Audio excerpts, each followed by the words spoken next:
I don't know. We had to play an extra song. Well, and that was a 4-minute song. I truly don't think that the second replay happened. Well, yeah, somebody on the text line actually said no show today, ? And then I said, oh, well, he doesn't know anything. Yeah, what does he know? And then he may be correct. But that country grammar song, that's when I got into, is that the whoop whoop, shake your tail feather? Is that song? No. But with the same artist, right? The same dude, Nelly?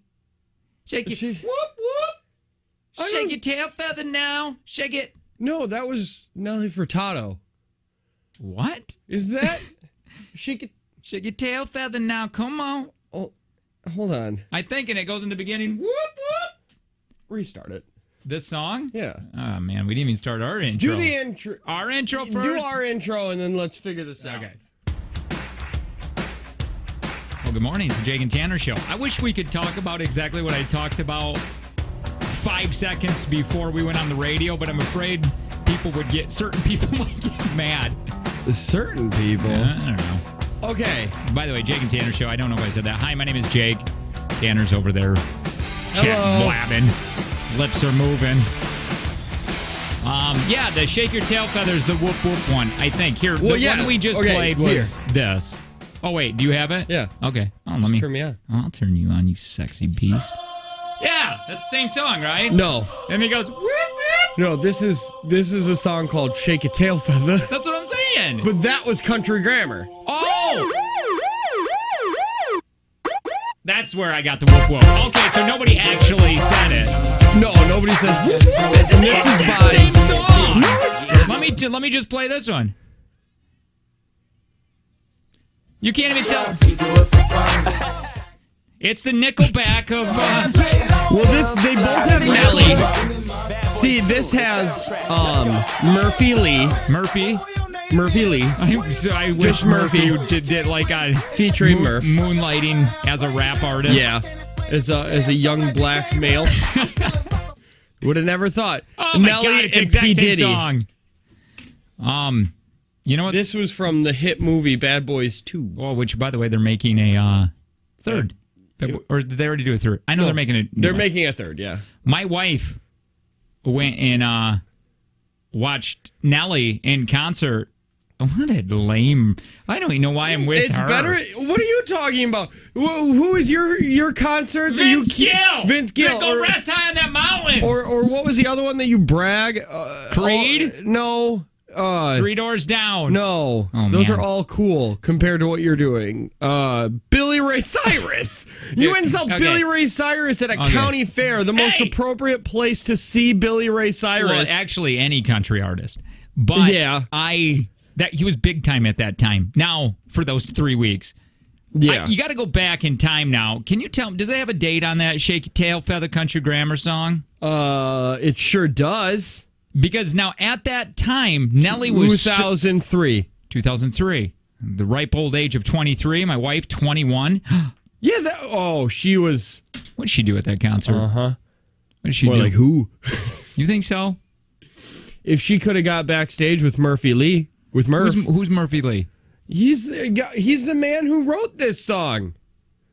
I don't want to know about my wife's sexcapades, if that ever happened. Murphy Lee, Nelly, and P. Diddy all made the song Shake Your Tail Feather about Jake's wife, Angie. Could you imagine? But at that time, that song, I remember her coming back. Where was I? Probably trying to provide and build a life for us while she was out getting all kinds of STDs. Weren't you unemployed? I don't know. Or maybe working at what year was this? 2003. I was 23. Yeah, probably sounds about right. I don't really want to go back that far. Well, yeah, weren't you working at not a gas station, a golf course, telling all the people that you're going to be an actor? I was a bartender. I had a 40-minute drive to work that time, and I thought, oh my God, that was the longest. 40 minutes to where? 45 minutes to a bar.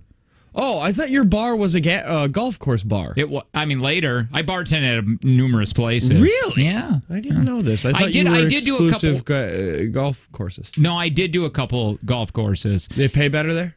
I can't imagine so, because nobody tips. You get in, no.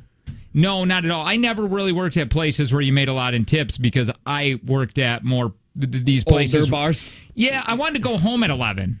You know what I mean? I wanted to be out of the bar at 10 o'clock, 11 o'clock. I didn't want to be there until 2 o'clock. I was listening. I laughed at myself because I was listening to a guy outside of a bar, I think last Friday, because I was picking up fish. And he was like, I'm going to open up a bar.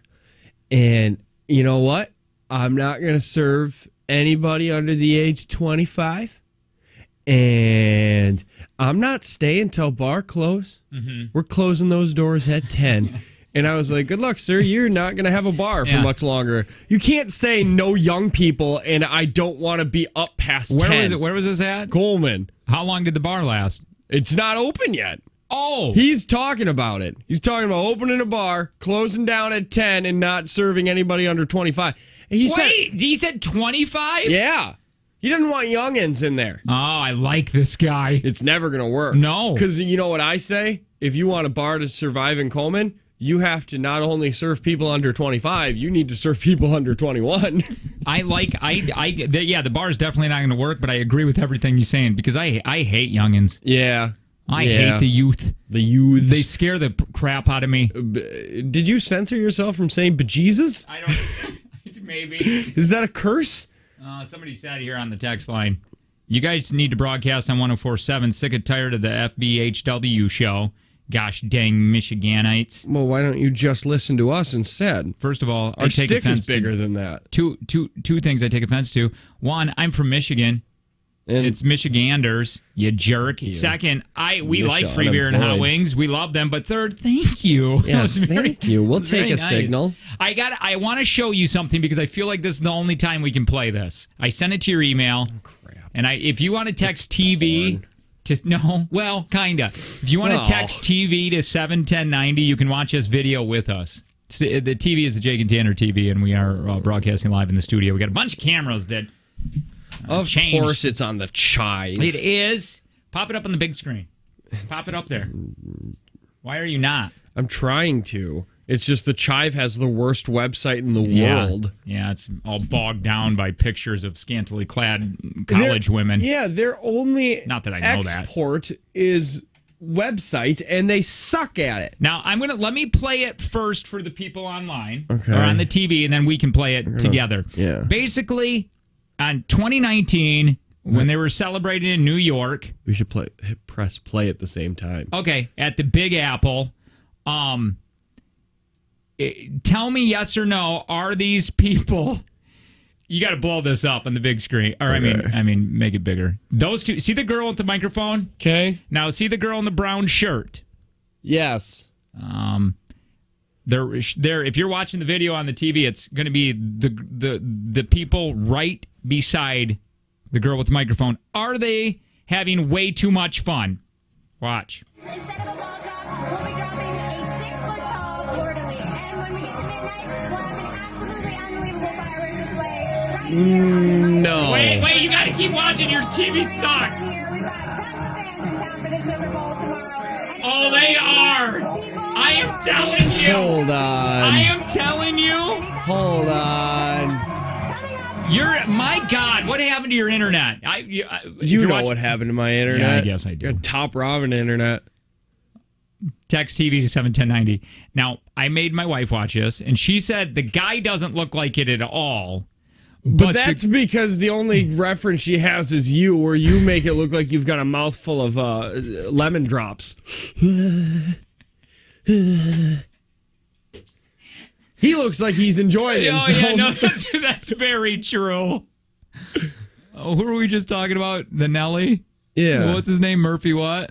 Murphy Lee. Yeah, Murphy Lee. We never. I don't think so. No. Yes, they are. Watch this. Just because he is making this too obvious with this. Watch her face. I'm telling you. Let me play it on the TV here. No, and you want to know why? Hold on. Because I bet you he doesn't even know her. No, because she... One, that looks like Daniel Tosh.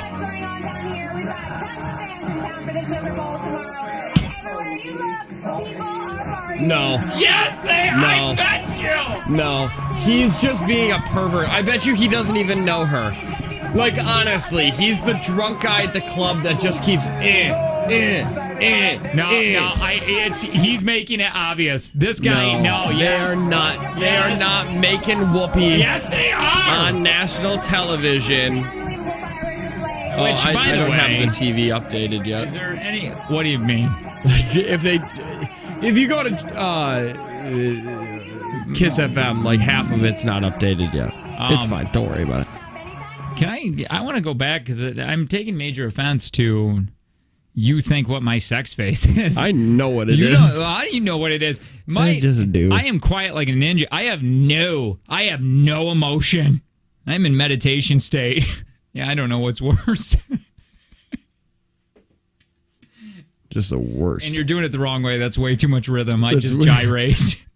It's just a shake. Yeah, like none of it is ever on rhythm. She's used to it now, but at one point she thought I was sick or having a seizure. Mm-hmm. She's like, "Is everything okay?" Yeah, but now it's really fun to be married to me. No, it can't be. No, probably. Not even as a joke. Well, I wanted to hear in the text line, but I don't know if now people saw it. Well, yeah, they saw it if they went to 959kissfm.com. Either way, they weren't. Yeah, they were. No, I don't think so, because I think he would have a more focused look on his face. I don't think so. I don't think. Who do you think? So that must be you in the concentration world. Like, yeah, that's all right. It's been 2 minutes. This is way too long. My calves are cramping. No, on the text line, we get a couple that say they are. She didn't make a single face like it was happening. I think she did. I think she did closer to the end. I think there was. Man, I mean, you could see that. That look. No, you've never got that look. No, I've never got that look where it doesn't look like it's happening. Now watch it. There is. I will tell you to pause it at the moment where I think. And again, it's late. It's my God. Are we still on your internet here? No, you could have ran home. I could have went to the library, waited for it to open, print off the picture, and brought it back. It's an ad for a Hulu series. Mm-hmm. How do I skip this? Up top left corner. You know too much about the child. I do way too much, but no, I was... Okay, back on this. Okay. I think they're dancing. Well, obviously. But not Mormon dancing, so it's not sex. We got a few texts, and a lot of people are saying they think they're doing it. Put it back on your screen. Now have people text TV. So we can look at this again. Ah, crap. I got rid of it. We still... Oh, real quick, before we get into this. We're back into this. We should talk about dogs. No, I think we should talk about... real quick, hold on, give it a pause. You went to Planet Fitness yesterday. I did. How was it? Was it clean? Oh, it was. It was very, very clean. Did you like it? Were the people pretty? Did you feel out of place? Oh, my God. Yeah, that's the problem. There's so many people that are getting fit. Like, it's working. And you know why it's working? Because you don't feel bad going in. I do, but people don't feel bad going in there because of the private. Do you know every machine has like a privacy wall there? Yeah. So it's awesome because I never worked out as a youth or in my younger days. So every time that I would go to a gym, like with my friends that would normally work out, they'd go to these hardcore bodybuilding gyms, which I am so out of place to a point where one time a guy benched me because he thought I was a bar. Sure. A fat bar. I wasn't that fat then. It's not when that happened. But also, look at this thanks bar. for myself. This must be a new bar. Look how my hands go right into it. Done. Like making bread. All right, go on. And by the way, I wish this studio was more like Planet Fitness, a judgment-free zone. No, I am. Where jerkbags like Jake don't come in and tell you that you've got soft breasts and a stomach. By the way, if you don't know, like I know going to the gym, it can be intimidating because the machines, you might not be comfortable, you might not know what you're doing, but every person there knows what they're doing and they're willing to help and they're super nice. I kid you not, there was so much cleaning going on at the gym yesterday where it almost got in the way of me working out because they were like mopping up my nasty grease sweat when I was like. You basically are a pizza oven when you work out. Just stuff is dripping off you. I was on the elliptical yesterday and I shook my head. I was like, "Are you kidding me?" Because they had employees with dust brushes. What do you call those? Dusters. Yeah, Your wife is so lucky for all the work you do around the house. Doing that to the flipping machines. While you were on it? Not while I was on it, but to all the other ones. Are you a guy that doesn't spray off his machine? No, holy cow, that's another thing I noticed because at other gyms, you would notice that they wouldn't do that with the machines. Yeah, some people would. Are jerks about it. Every single person in there does, and I think it's because it's so clean. You just do that. They want Well, they wipe down. You know the bar you're benching the bars. They wipe that down after every use. Yeah, you should. Well, you never do? Well, yes. No wonder why they follow you around in there. Because what happens is you walk in and they're like, call in Steve. We got to get him in here because Jake's here, and you know he's not going to clean a damn thing. Who's Steve? He's their on-call cleaner. Oh, just when you get there. Man, I didn't know that. Anyway, he's so damp. What did he do? Get out of the shower and then come and sit on all of our equipment? He just walked in here. He's wearing jeans. Either way, I love Planet Fitness. I still go. Yeah, it's $10. $10 a month. And I read online right now. Shh. Hey, come here. Yeah, I'm sorry. Come here. Yeah. You looking at the Chive again? Can you stop for just like 2 seconds? All right, go on. You can pay for an entire year for $99. It's less than $10 a month. Did you know also for $20, you can go any Planet Fitness anywhere on the planet? I feel like Fitness. You weren't even excited about the less than $10 a month thing. No, I am. That's like, I don't know. I was trying to do the math, and I was like, I'm not going to do the math. I don't like brain work. I say new thing. Yeah. So anyway, just check them out. Planet Fitness. It's almost like you're losing money if you don't go. Yeah, in all seriousness. Weird way, somehow. Okay. I want to. Well, back to this. Do we want to get back to that? We can get back to that. We have to. Okay. The only reason we did that is because it needed to be in the 5. We were reaching the 6 o'clock hour. Yeah, 5:56. 5:56. That was a 4-minute live read. Jeez. Looks like we don't have to do any for the next 3 weeks. Yeah, he's doing it pretty good. Another one. No, he's not. And another one definitely way too much fun. Yeah, they're totally making. No, whoopee. they're not. Here, do you get the volume on? Oh no, you don't. No, I don't have the volume on because look at her face. Her face. Right. She wait. Okay. Right, it's coming. She's up. laughing. No, not at all. Yeah, it is. Not at all. So, hold on. I need investigation. One, her face and his face is way too seen. Somebody has to be on Facebook and found them by now, right? Probably. Her dad was probably watching this. I feel like it was happening. Why not? Do you want it? Is that a thing you saw it and it's like, I want that to be true? No. I'm just saying. Well, no, because I think it's kind of that's something a young couple would do. Yeah, you know I think it would be cooler. They're probably drunk. That is what happened. Even though I firmly believe that he didn't even know her. All right, we're gonna play a song, and then we're gonna get then we'll be caught up on time. We got more things to talk about, including something I said to my wife. Oh no! But you were in it. What? No, and she's like, "Geez, you're cocky," and I go, "Well," and we'll explain. I'll explain this next.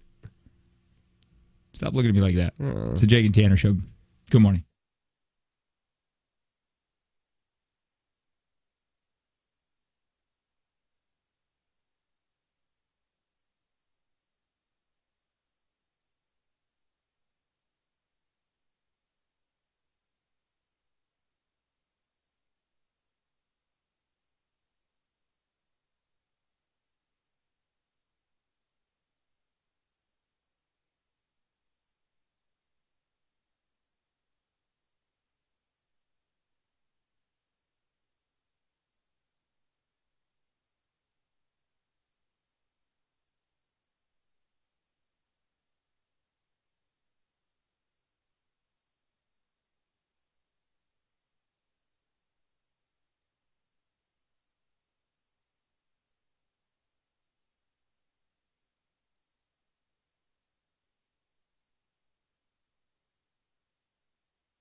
Man, there's a couple things that I'm really excited to talk about coming up in the show. And one of those being what Brian Dunkleman's doing now. The actual real host of American Idol? Yes. Yeah, like it's we'll get to it later. I feel sad, Lo. We're going to try giving away $20 today. Big thanks to Prospera Credit Union, Life Stage Personal Guidance, plus bragging rights. You can beat the smartest man on the planet. Yep. Tanner. Yep. These are facts. This is Jake and Tanner Show. Hi, my name is Jake. I told my wife something yesterday where she was like, God, you're cocky. And I didn't mean it to be like that. It just came out that way. I was making an observation. Other host of the show, Tanner. Hi, my name's Tanner. I am a man. I'm over 6 feet tall. And what's on the screen is the most disturbing thing I've ever seen. To pay for a Chive membership? To pay for the Chive! The website that sucks so hard! I wonder... No, it's not better if you pay for it. By the way, do you know there are people that actually put on their resume that they've been a Chive girl? What? Britt, our old producer, said that... she was going against somebody that was on the Chive, and she knows that because on her resume, she has, I was featured as a Chive girl. But you're doing it, I guess, because you're on billboards and things like that. Yeah. I'm attractive. I got on the internet. Wait, there was a girl here that would send us something, and she was from Green Bay, I think, and that was a big thing for her, and I can't remember how we found that out. She was a Chivette. She called us. If you're still listening, call us and tell us who you are. By the way, you know, the radio station that we used to work at. 94.5 KTI Country. Remember, Jake can't say that because he's legally... he signed a document that said, I'll never talk about this radio station ever. I don't know what I'm signing. And I didn't, so I get to say that 94.5 KTI Country was the worst run station I've ever heard of. Dayton Kane, he actually signed something the exact same thing. Yeah, both of you guys did. Both of you guys wanted contracts. Both of you guys can't have as much fun as me. Do you know Dayton came back and he's running whatever station? Cumulus station out in Oshkosh. I thought it was in Green Bay. No. Well, I think it's... Okay, well, here's the thing. Because you know the new guy here? We have a new guy? One guy just left. A real nice guy. Yeah. Forgot his name. Mm-hmm. Okay. And somebody just replaced him, and I forgot his name because I haven't really met him. Wait, replaced him? Or because I think BJ's in the interim. Nope. There's a whole new guy. Is his name Alex? I don't know. I haven't gotten any of the emails. Well, and I asked Joe, I go, who's this? And he told me, and I go, who is he? Where'd he come from? And he goes, Oshkosh, Cumulus. Dayton actually had to fire him because of... Not fire him, or they went their own ways. Maybe I shouldn't be saying all this stuff. And I'm thinking, I'm just saying that the station, Dayton had to be in another position where he has to let people go. My God, that's all he did. He's getting good at that. Yeah, he's going to be really good at firing people for no reason. Because, what was it? I mean, at our old station, my God, that's Wait, he didn't fire anybody at our old station, did he? He just got to see it. No, I'm pretty... Well, you're right. He got to see it on one end. The other dude was doing it. Who got fired while Dayton was there? I thought Dayton was the first head to roll. Wasn't he? Well, I guess Colton quit. Colton quit. Oh, yeah. I think everybody was just quitting. Everybody was quitting. The sales department was getting... Man, no, I think just everybody was quitting. Quit. That's why I kept saying, like, man, I feel like these are a lot of red flags that are going on here because people who have been in this company for 20 plus years are just jumping ship to not retire just to go to a different job for less money. I've been there, man, where you're doing an okay job, you think you are, and then it's just budget. Oh, that's the worst because they can't, no matter how great you are, they're like, sorry, we just can't afford it. You can't afford it. Man, in 2008, you cut your pay in half. It was so bad due to the fact that recession we were in. Oh, my God, everybody was losing their gigs. But anyway, I wanted to tell you about the old station that flipped to sports. Ratings just came out for them. Yeah, how'd they do? Skyrocket? Where were we at in ratings? We stayed around the 4s. And that was what place? 8th or something? It was 12th. Somewhere between 12th and 15th. Please tell me they're number 1 in the ratings. No, they are at 0.08. Oh, that's not good. Oh, my God. That's worse than what I thought, obviously. Oh! Because what I wanted was new station to come in, new company to come in, and they got rid of Tom, and for that station to flourish. That's what I wanted. For that station to be like, oh, it's not just a dead signal. It's just the management sucked. That's what I wanted. Okay, what did you say to your wife to make you think, or to make her think that you're the cockiest man on the planet? I will play the role of your wife. Okay, hold on. Well, where'd you go? Hello. She doesn't do that.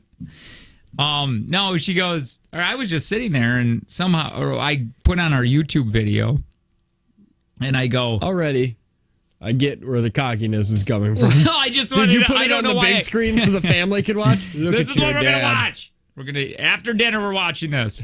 I'm going to tell you a bedtime story of what I did today.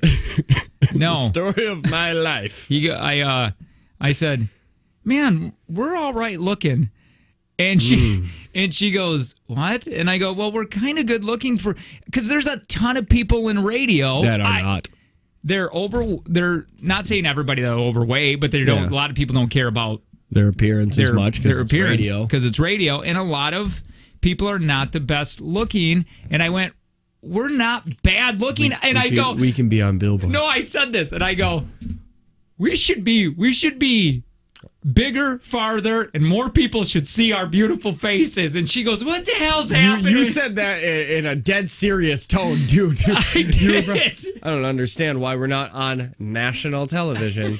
I thought of a radio guy today, and I want to see if you remember him or if you ever met him. Do you remember Matty D?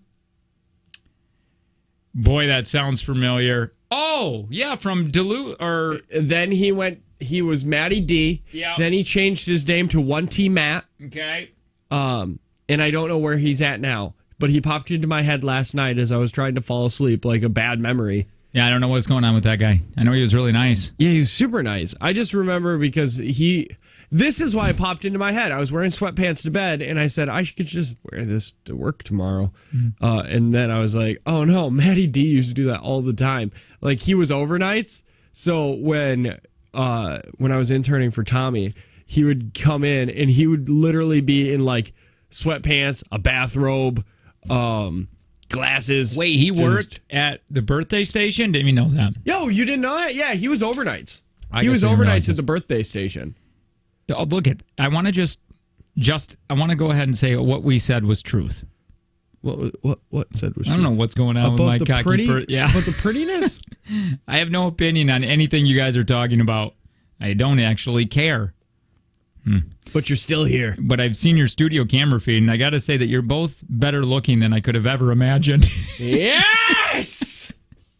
Suck on that! Whoever said we're not. Well, I feel like my wife was kind of like...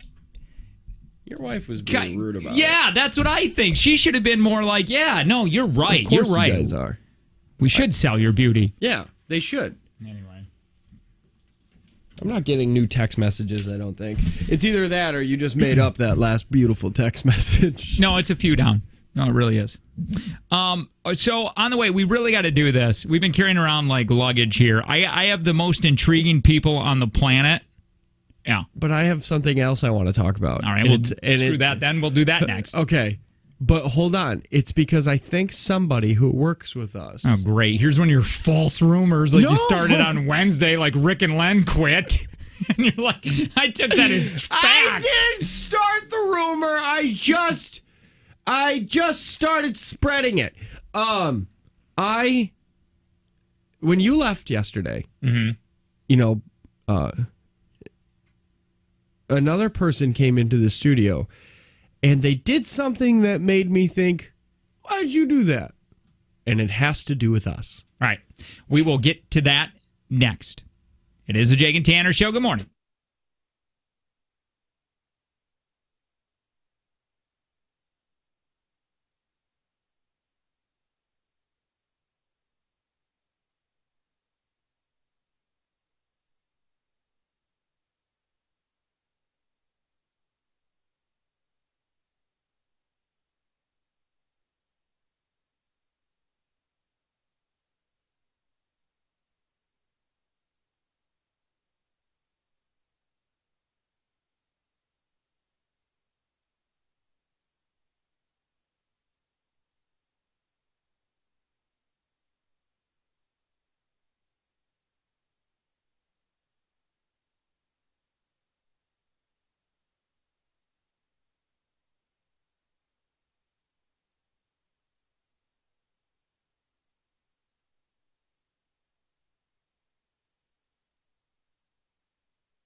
Join us live in the studio. All you can do is text TV to 71090. Good morning. It is the Jake and Tanner show. The guy talking right now is named Jake. And the guy talking right now is named Tanner. Did you say you can text TV to 71090? Yeah. Oh. Yep. Hey. Man, I just phased us out. So coming up here in a little while, Brian Dunkleman. I'm very excited to talk about this story. I mean, it's sad in a way, but what he's doing now, he used to host, we'll get into it, but he used to host American Idol. Yeah, him and Seacrest were like the first two hosts of American Idol. Can you do me a favor and write down, not right now because it's later in the show, but just throughout the day, 5 jobs you think he's doing now. And we'll see if one of them will match. We're also going to try giving away $20 take from Jake and Tanner. Oh, big thanks to Prospero. Oregon Trail. Oregon Trail's on the way, too. I don't know exactly what time. We should probably timestamp that. That's what I'm thinking. It's probably in the 8 o'clock hour. Yeah. That is a game that we're not getting rid of because that's sponsored. And we're going to be doing that on Fridays. That's a good way to put it. Yeah, some people have been asking, when does the new season of Jake and Tanner Show games start? That's Monday. I hope they're fun. I did tell Angie the one that you know, remember the do you want to get high, and basically that's kind of the same premise. Oh, Deep Throat? Yeah, and she just laughed because she thinks the name is so funny. I like it. The only thing that we are good at is naming games. Do you think that's that one will work? I think Deep Throat will work. I think the Three Horsemen will work. I love that name. I know. Yeah. I think Oregon Trail will work. I think Oregon Trail will work. To. Mainly because it's been tested for the last 4 years. So I do want to get into the most interesting people we have to because it's way late. It's like 3 weeks ago and probably people have already heard it. They're not even interesting anymore. No, not anymore. One of them's like Stephen Hawking. He's been dead for such a long time now. So tell me something happened in the studio you said? Oh, can we talk about that or no? Why not? Okay. Because it's early and I just don't care. Okay. I come into the studio yesterday. No, you left the studio, and a man who skates around on a flat plane walks on in here. And he sits down, he starts doing his show, and I was doing podcasts. Yeah. And I texted out a thing for everybody that said, here's your podcast. Basically saying that Jim was a prostitute. And I wanted to see if there was any response to that. And I Jim on Demand? Yeah. Okay. We need a sponsor, so Jim sponsored it by saying, if you want a good time, call Jim on Demand. It's the oldest profession on the planet. George Washington loved it, and he was one.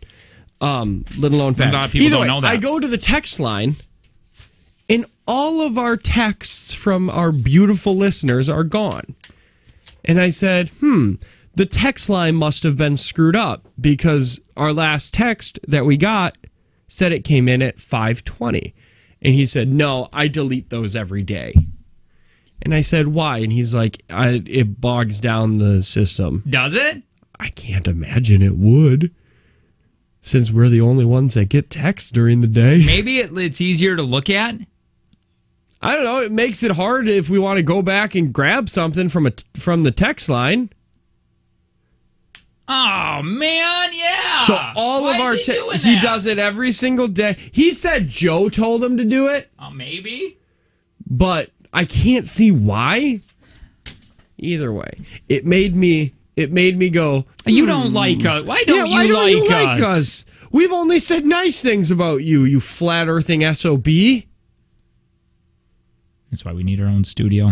We need our own studio. We need our own text line. We need our own person. Well, do you know Mike and Drew? They're out in Detroit. They built them their own studio, and nobody could go in it. They had their own servers and everything, so nobody could go in there. They had their own text line. I mean, but you got to understand, they were making lots of money for the company. Yeah, they made a lot of money for the company. We make some money for the company. I don't know about not enough. I think we make a lot of headaches for this company. We make a lot of headaches for one person, and unfortunately, that one person is the person who would build us a studio. Yeah. They'd be in charge. Because honestly, if they said to us, you guys have here's a credit card that has no limit, build a studio, but the Lord will not help you. I'm like, I guess I think we need TVs. I'd end up probably just buying stuff for my house. You mean if they gave an unlimited black card or something like that? If they gave us a black card to build a studio. Oh my dear God. Would you even know kind of where to start? I know that we need one of these boards, but what's under it? I have no idea. Yeah. I know how to talk through this and not very good at that. So that's where I end. Ask me, there's times where you'll start doing stuff in here and I'm like, man, I should really learn some things around here. And then you leave and spill coffee all over what I'm doing. And basically. Goodbye. If I can't learn it, it's not good. Text line, if you ever want to use it, you can. All you got to do is text anything you want to 71090. We appreciate positive things rather than negative things, but whatever floats your boat. What?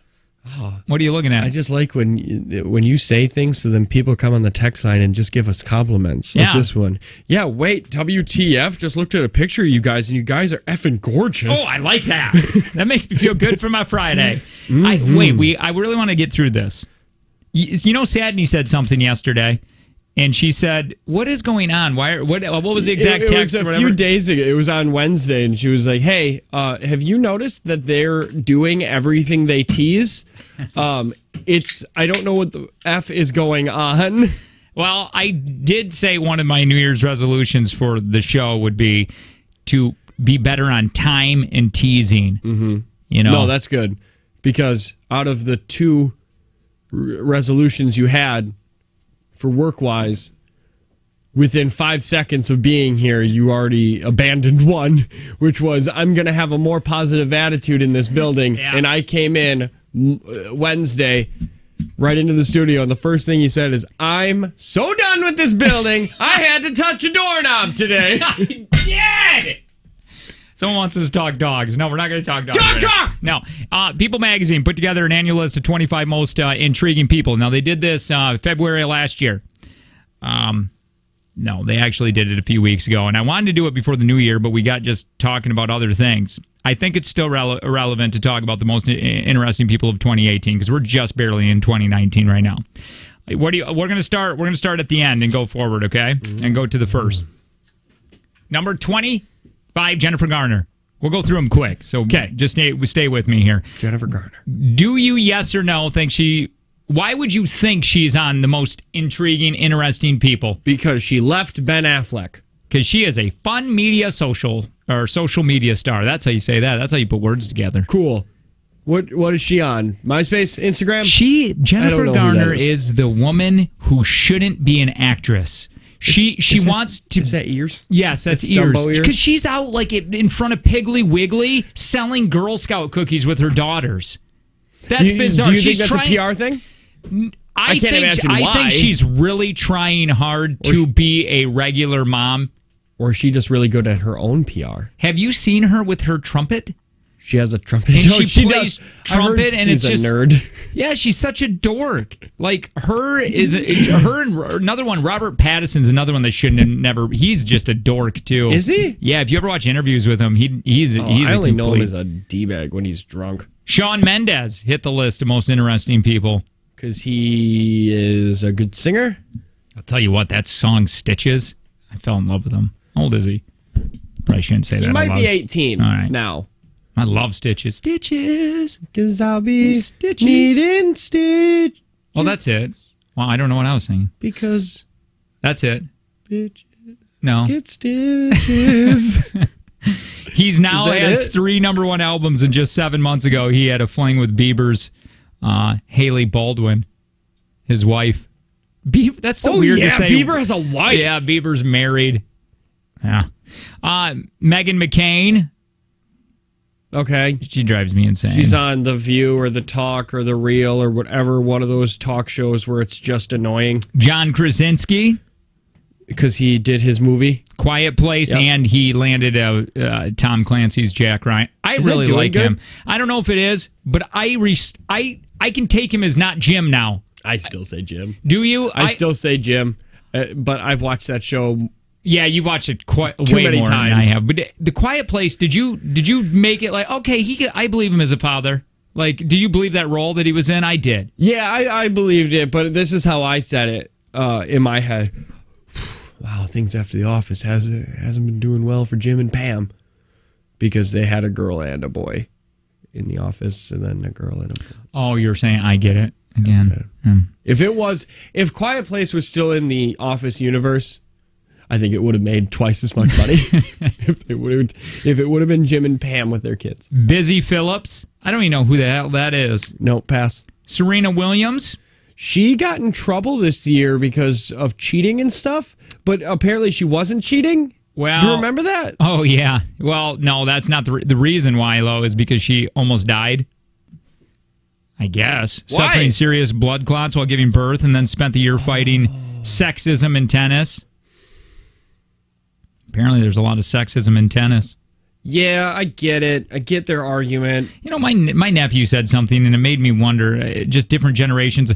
I was talking to him about things that we were talking about today, and I said, we were looking at a girl in a bikini on the big screen. I go, she's 53. What the heck's her name? I forget her name. Yep. She was something. She was an actress. She was on, Bedazzled or whatever. Austin Powers. What was she? International Spy of Mystery or Man of Mystery or whatever. He was her girlfriend in the first one. He said something and he goes, yeah, I don't know, I haven't seen it, but that's not my generation because we're definitely more Me Too movement. I go, what did you just accuse me of? I go, that was prep work. Yeah, it was prep work. And back off, man. I'm only a few years older than him. We're allowed to talk about that. Elizabeth Hurley. Was that it? Elizabeth Hurley. Okay. Yeah. Yeah, but you have an older soul because I was even talking about Sandra Bullock and how beautiful she is. God, and I said, gorgeous. I don't think if I said Speed, he would have no idea what I was talking about. The movie He's Speed. Never seen Speed? I highly doubt it. Those few years that, like, him and my wife are the same age, so I have more references and more memories of things just because I started remembering things 3 years before they did. Yeah, I guess. Maybe so. I know Speed. But have you watched Speed? Oh, yeah. Yeah. Yeah, that stupid lady with the purse. Leave your purse on the ground, woman, while they're doing the recording tape. But the only reason their plan didn't work. See, you know that, though. And even if he would have heard of Speed, I guarantee he's never watched it. Like, why would you watch that? What was the point of you watching it? Oh, my dad was probably watching it, and I enjoyed watching it. We only had one TV in the house. Jada Pinkett Smith made the list. Yeah, she sucks. Because she dropped all kinds of bombs about her personal life on the Red Table Talk, son. Stop. You need to watch it. I'm not going to watch the Red Table Talk. Seriously, it is wonderful. Is it? Why is it? Because Caesar was on there, for one. Caesar was on the station. We just left. I know, but he was on there, and he was talking. Doing anything. Dude, he was talking about how he almost killed himself. Because he almost failed as a dog trainer. You got to watch the Red Table Talk, man. Man, I feel like if you succeed as a dog trainer, you still got a pretty good shot at killing yourself. Oh, no. What happened? Oh, no. Okay, here we go. Jamie Lee Curtis, because of Halloween, she made the we're talking about interesting people that made it in 2018. Julia Roberts. Because of Pretty Woman 2, Back on the Streets. No, I guess because she's started on this. I didn't know this. Amazon's thriller Homecoming. Oh. She's beautiful now. She's more beautiful to me now than she was 20 years ago. I'll tell you, that is a woman who has a giant mouth. Well, yeah, but her name, she's just got that name where you're just a movie star. She is a movie star. Yeah. Julia Roberts. It's been kind of pounded into our heads for the past 30 years that that's a name that means success. It's weird, though, now because those stars are so, like Julia Roberts. There's too many of them. Tom Cruise, George Clooney, but those older stars, that's not how Hollywood stars work anymore because they don't do anything on social media. You know, now it's all about how personal you are, how many fans can talk to you. They don't, you know what I mean? It's just a completely different world then. It used to be, you got what? Maybe 2 or 3 new big movie stars a year? Yeah. And they would kind of fade out. Now, we could have people reference who they think is the most famous person that they could talk to or that they know of, and I bet you we wouldn't know half of them. Probably because not. I mean, do you know who Ninja is? Who? Yeah, Ninja. He's the #1 Twitch streamer. Oh yeah, I don't know. On Twitch, he makes millions of dollars a month. That guy's not famous, though, is he? But he has more viewers. He does it 8 hours a day. Yeah. He streams, I think, 8 hours a day, and he consistently is getting 50,000 people every time he streams. My nephew was just telling me, because he's down this YouTube hole, he really wants to learn how to make money doing it. Because those guys that you're talking about, they're doing these product placement ads, too. And somebody asked, why did you do that product, whatever it was? And he said, I don't know. They just offered me $250,000 to do it in my video. Man, Vine was good for that. Yeah. Logan Paul, even though I think that I don't like them, but when Vine was a thing, they would come up to them and say, we'll give you $60,000 to make a video, including Tostitos. Vine was 6-second videos. So you made 60 grand in 6 You're seconds. kind of in that world still. Like, I'm out of the world of that. Like, I would love to. I don't want to think about it because it seems easy, but I know it's extremely difficult and be so annoying. You know what I mean? Like, we watch all these YouTube videos of the kids and their parents playing. And it's like, I don't want to play box sports with my kid for 8 hours down in the basement. I don't want to do it when I'm not filming it. I don't have to edit it. Chadwick Boseman. Black Panther. Yeah, I think I said his last name right. Cardi B made it. Bradley Cooper and Lady Gaga tied because A Star Is Born. Julia Louis-Dreyfus, because she's back after breast cancer. She's Elaine on Seinfeld. And she was on Veep. Yes. Ariana Grande. Pete Davidson, I assume, has to be on here. She broke up with Mac Miller. This year? Well, I had widely off-the-rails relationship with Pete Davidson. Then after Mac's death, she broke up with Pete and released the hit Thank You Next. The Parkland Teens. Yep. And just ripping through these really quick. Most interesting people. Meghan Markle. Queen or a duchess or a whatever. Idris Elba. That guy. And I really like that guy as an actor. Yeah, he's great. About time, because he's been in everything. He's been in a lot. Yeah. And he's just getting some recognition. You know what made me sad? That Dark Tower sucked. Yeah, with Matthew and him. McConaughey and him, because you were really excited about it. I wasn't even sad because it sucked because I wanted to see it. I was sad because you wanted to see it so bad, and then you were told that it was terrible. Well, didn't you watch? I watched the trailer and went, oh, this is going to be awful. Yeah. You read the books and stuff, right? Yeah. Is that Lord of the Rings? Stephen King. Dark Tower. No. No. Oh, Stephen King didn't read Lord of the Rings. It was written in like 1843. Years ago. Not that long ago. Top 4. You ready? Yes. Most interesting people on the planet. Melissa McCarthy. Why? Because she's getting Oscar buzz for the Can You Ever Forgive Me, where she plays a mean-spirited somebody. Hey, oh my God. Real quick, and we'll go do the top 3. Did you see the trailer for Kevin Hart and Bryan Cranston's movie? Yeah. Finally, Kevin Hart is playing a part that I went, oh, there might be a little bit of acting involved. He's not just playing Kevin Hart, and he's not playing the dumb. I mean, he still is a little bit, but I think there's some heart behind this. Wait, is that the movie that you sent to me over the weekend? Where Bryan Cranston's in a wheelchair? Well, is that what you sent to me over the week? Yes. But why did a picture of Brad Pitt and Leonardo DiCaprio come up? It did? Well, if it did, I didn't mean to. I meant to send you. That was probably for my own personal files. Well, it was like a link, but that was the. Did you? So you watched the trailer that I'm talking about? Yeah, I've seen that trailer. Well, finally, I went, wow, Kevin Hart doesn't look like. I mean, he actually looks like he got a part that's. What? Why would I send you that? That was definitely for my file bank. Yeah. Later. Why are they shirtless? It looks like you had to Photoshop that. Well, Jim and Joanna Gaines, number 3 because they retired Fixer Upper. Number 2 and number 1, most interesting people 2018. Hoda and Savannah Guthrie because they've done so well in the ratings. And in the wake of firing their Matt Lauer friend. Was that this year or last year? Was that 2018? Well, I think Lauer might have been before. Well, I don't know, but I know the firing, or I mean them going, wow, was that 2018? Hey, you want to know how long ago 2018 was? Did you know that there was an Olympics last year? What? There was an Olympics in 2018. That only happens every 4 years. Yeah, I think it was a Winter Olympics. Oh. Or maybe summer? I can't remember. Winter sucks. The Winter Olympics suck. Who do you think number 1 is? You'll never guess. I'll just tell you. Why? Okay, go ahead. Neil Armstrong. It was. Just kidding. Oh! No, and number 1 is the beautiful Michelle Obama. Oh. I love her. And you know she's got like a 93% approval rating? I want her to run. Everybody loves her. I do too. Everybody. All right. Loves her face. On the way. Can I blow your mind quick with some Neil Armstrong facts? Yeah, please, because I'm just trying to think of what we were going to tease there. I want you to look at this board. The name Neil. How do you spell it? Neil. I before E except after C. N-I-E-L. Dang it. N-E-I-L. Why does this suck? N-E-I-L. Right. A. Okay. Because his name is Neil Armstrong. Oh my God!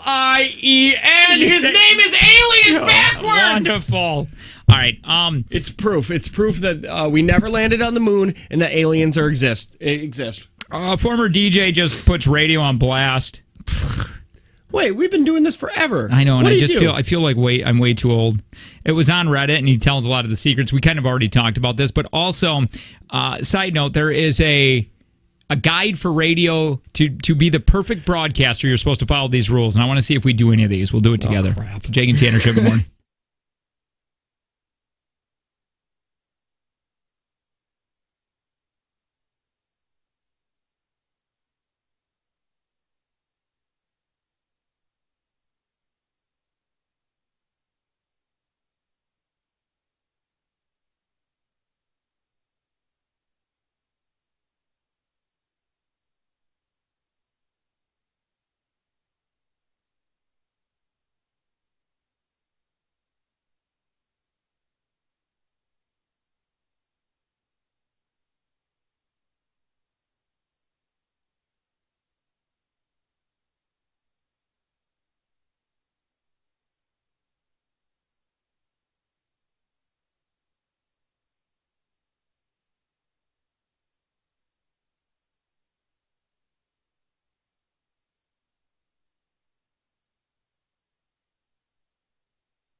So before we get into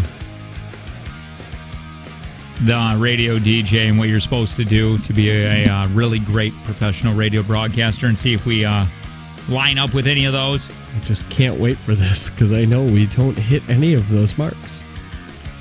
I want to share a picture with you that Madonna is having a very bad issue with.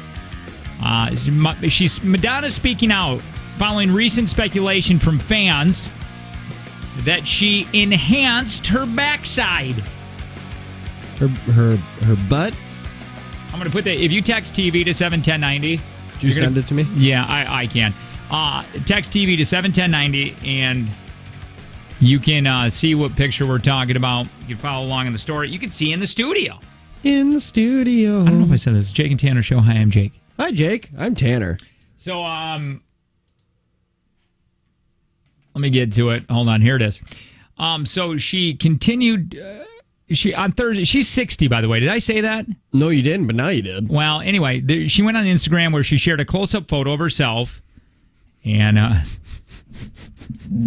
because you're looking at it, a butt doesn't look like that normally, does it? No, why is it so out of focus on the end? She went on there and said, "I'm desperately seeking no one's approval."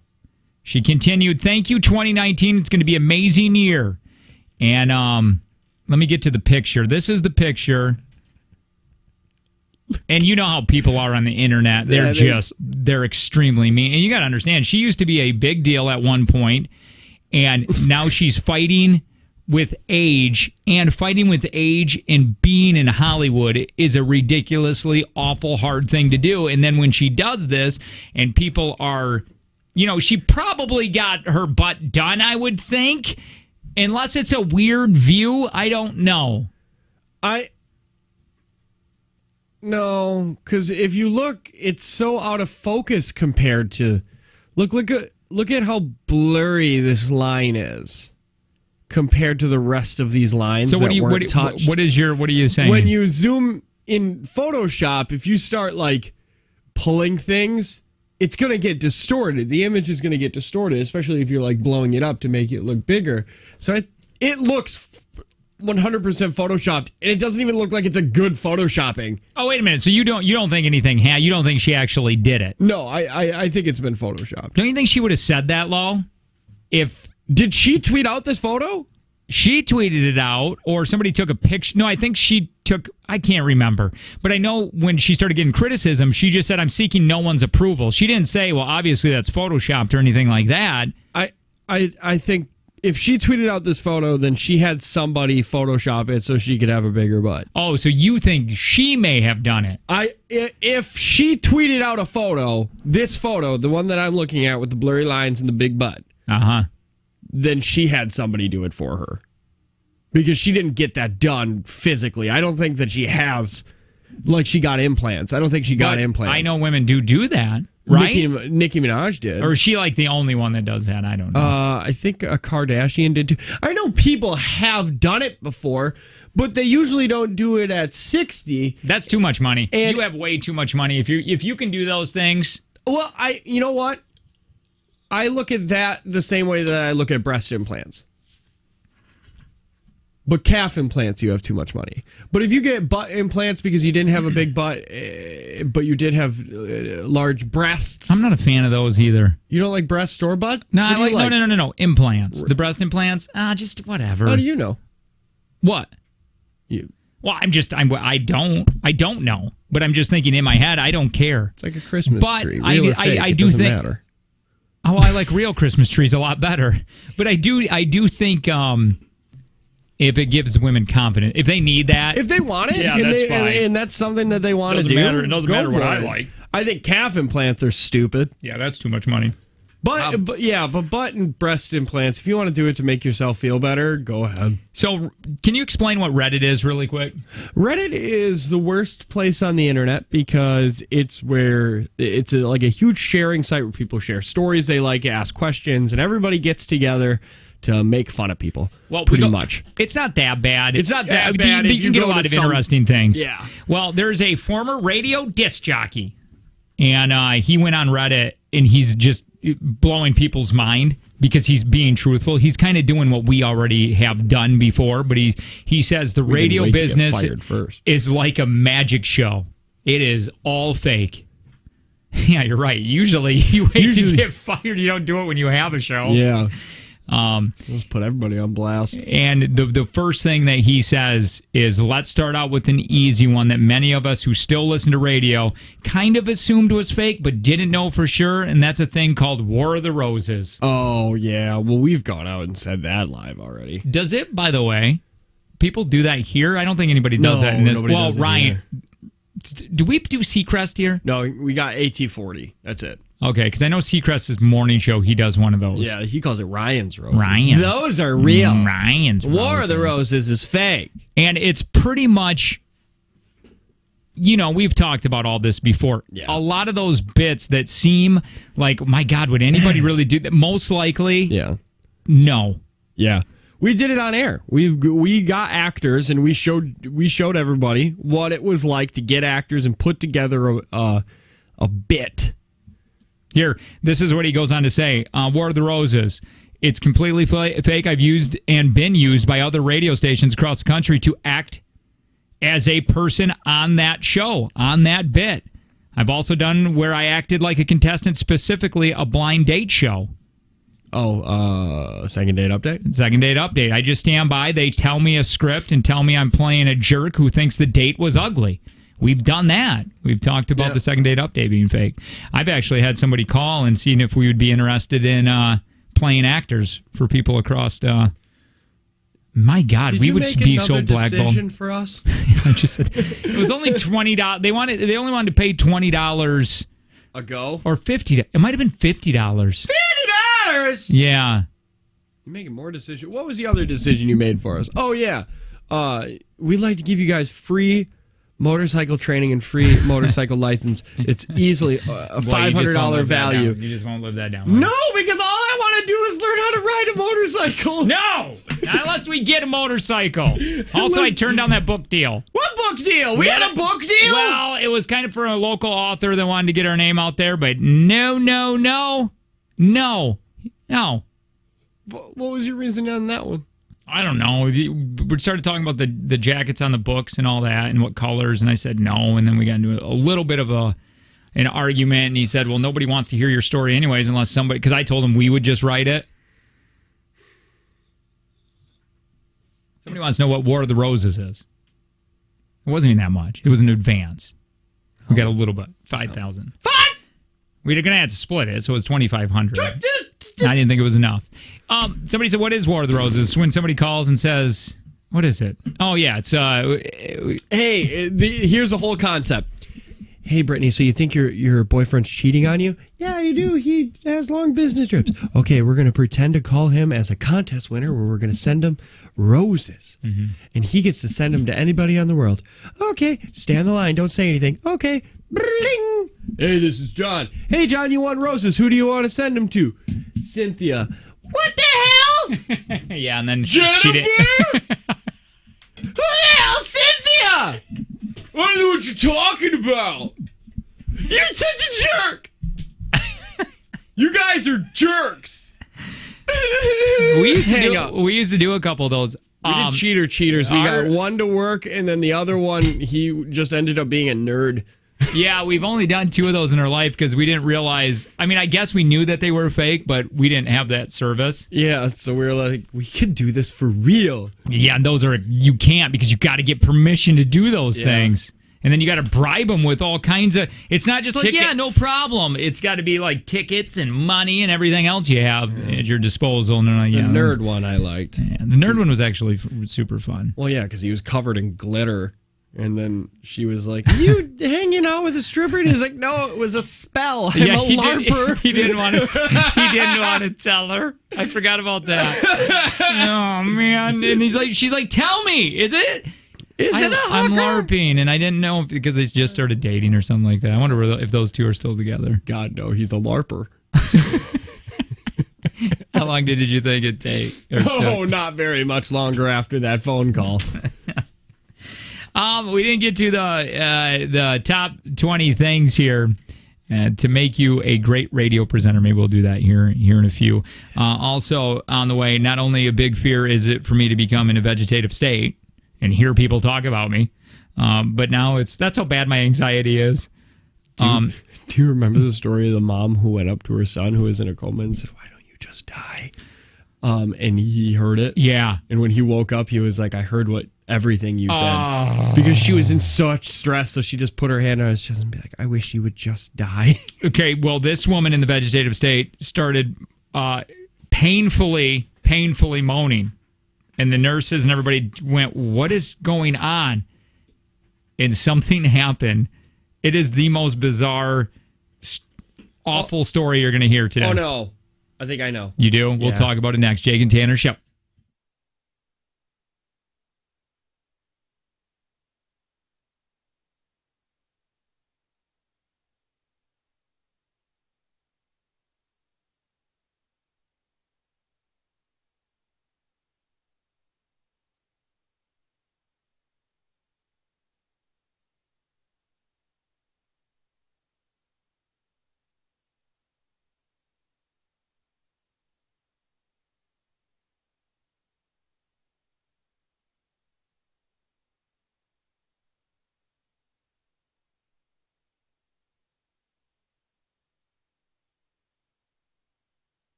Jake and Tanner Show. Good morning. My name is Jake, and my wife finally has sympathized for me, or sympathy for me, for our job and what we do, and I'll tell you why here in just a second what happened. Tanner, the other host of this awful show. My name is Tanner, and I have to go grocery shopping today to prove to my wife that I'm not incompetent. You going to Aldi? Hell yeah, I'm going to Aldi. That's the way to do it. I'm going to do Aldi, and I'm going to do maybe Costco. I got to read up that membership. So, yesterday, my wife is just in zombie mode. Why? Is she sick? Nope. She's been getting up on her early days, Wednesday and Thursday. Okay. She has to be to work a little earlier. She's got to get the kids around. They got to go to the Y before school, all that jazz. She has... Well, that's cool. What? Where's the Y? The Saukville Y? No, right at the school. They come. The Y employees come to the school so people that work early can drop their kids off. Oh, that's really awesome. We still pay. I think it's $50 a week for both kids. Yeah. So $100 a week or $50 is your? No, I think we're paying a couple $100 a month. So. Oh my God. It's better than what I was paying in Green Bay. I think we're at $1,100 or $1,200 for 2 kids in daycare. Yeah, that was 8 hours a day, right? Or was that 10 hours? That's a lot more time. I felt so bad dropping my kids off because I didn't have to go to work that early. No, we didn't have to. We did because we were really on a roll with getting the show going and the brand. We wanted, and so we were working quite hard. We just didn't throw it all together and wing it like we do now. Yeah. No, we were working really, really hard over there, and 8:30 was about the time I'd drop them off. But I didn't have to be there. You didn't have to be there. We didn't have to be there until 11 noon if we didn't want to. There are definitely times when you and I showed up at noon and we were still able to put together a really good show. Yeah. For our 2 to 6 shift. And what time did your wife get done with work? At that time? 5, a little after. So, I mean, so the kids she were would pick them up. 8:30. 8:30 to 5. 9 hours. Because it was either 8 or 9 hours. Because I remember I think because it was 10 hours, you can't keep your kid.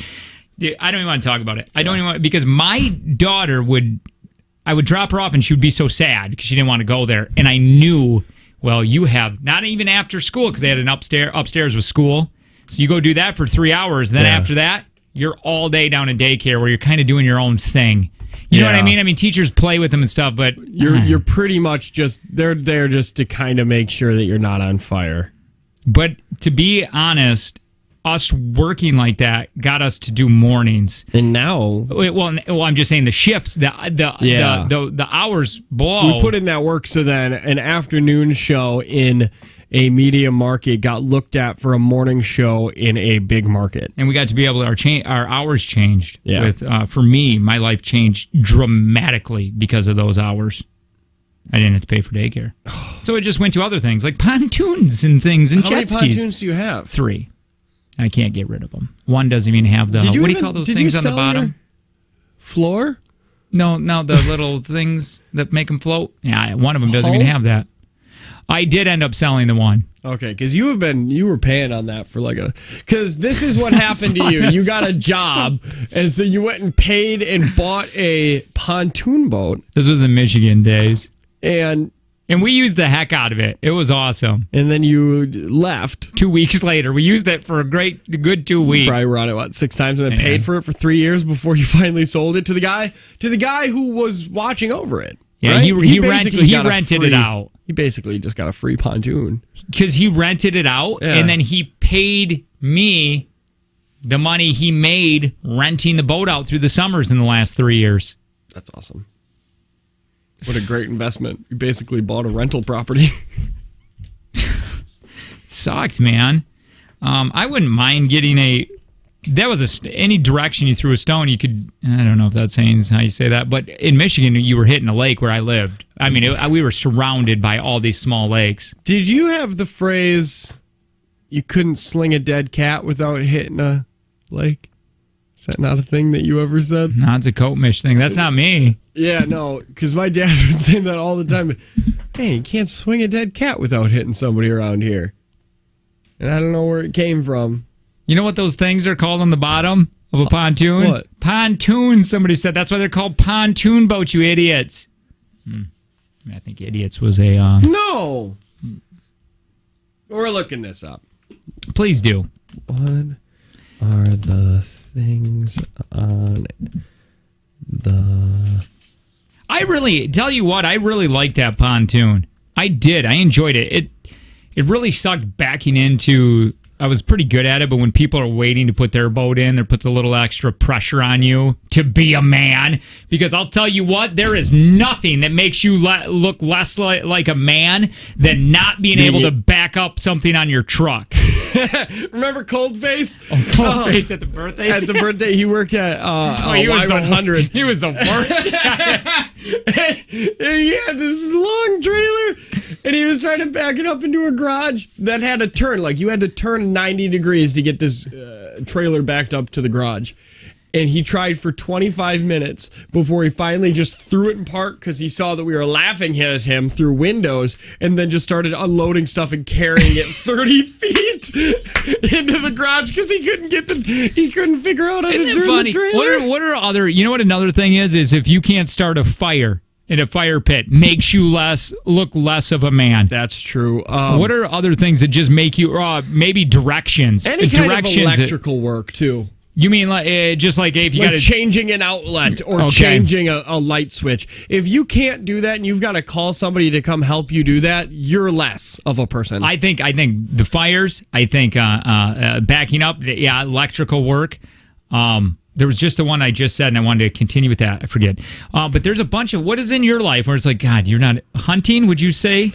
I don't know, man, because I know enough men that don't hunt. You know what I mean? Doesn't make you look less of a man. In your eyes, what can directions. I think that's a big one. And I know nothing about, I don't know which direction I'm facing right now. Do you know? You don't know. Yes. You know which way your face is facing. That's a lie. Hold on. Okay. So I think, if I'm not mistaken, I am facing like northeast right now. Which way is my home? Your house is south. That way? Yeah. Bull.